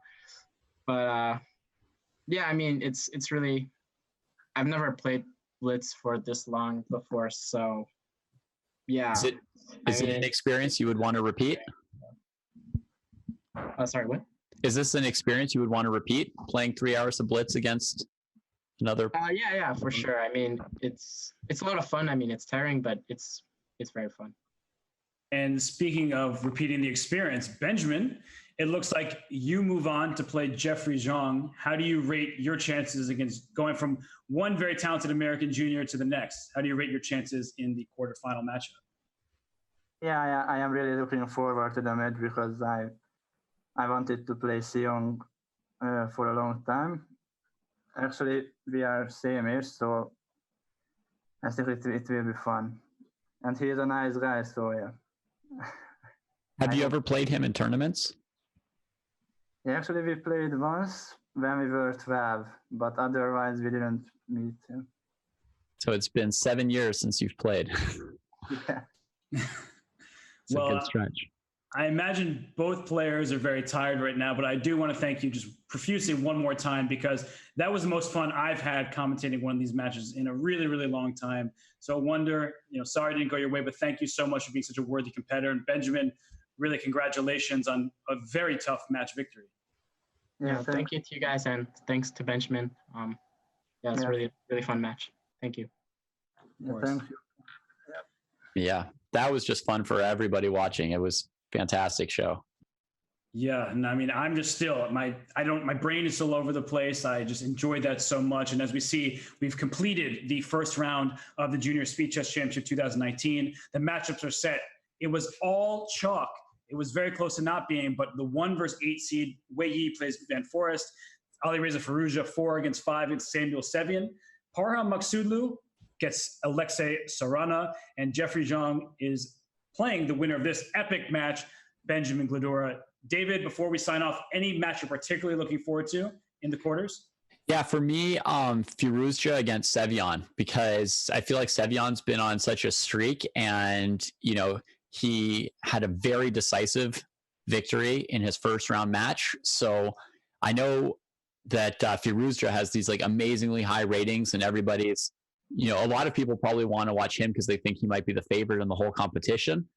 But I think he's going to have the toughest test of any quarterfinal. I think that might be the closest quarterfinal of the 4. And it was pretty fun watching a close match today, right? Oh, this was so much fun. And I agree with you, because our question of the day was who was most impressive in the first round of the Junior Speed Chess Championship. And my answer should be Samuel Sevian, because a lot of people were not sure about his bullet skills and how he would fare against someone who's very experienced online, as experienced can be for a young teenager like Nihal Sarin. But Sevian he more than doubled him. And he played very well in that match. He had a similar score to Firouzja against Martinez. So I think that could be a very, very good match. Of course, Firouzja seems to be the favorite, but it'll be a lot of fun. Okay. Yeah. So that's going to be exciting to see that maybe be as close as this, maybe. Yeah. I mean, I don't think anything can be as close as it unless the match ends as a tie. But on that note, let's just remind everybody that the Women's Speed Chess Championship, the semifinals are coming right up in the next few days, I believe. And that will be, as you see here, Harika Dranavali playing against Alina Danielian, and Valentina Gunina and Alexander Kosteniuk, fresh off of the Women's Candidates Tournament. They unfortunately did not win that, but they will try to win the Women's Speed Chess Championship, with the finals to be determined on June 27th. So, David, it's been an absolute pleasure. This is one of my best days in a long time. So thank you for super fun for the ride. And great to share the day with you. Absolutely. And for everyone who's still here, you're going to Hammer. It's Hammer time. So we're going to raid Hammer. We're out. But thank you, everybody, for tuning in and staying with us this whole time. It's been a great match of chess. Take care.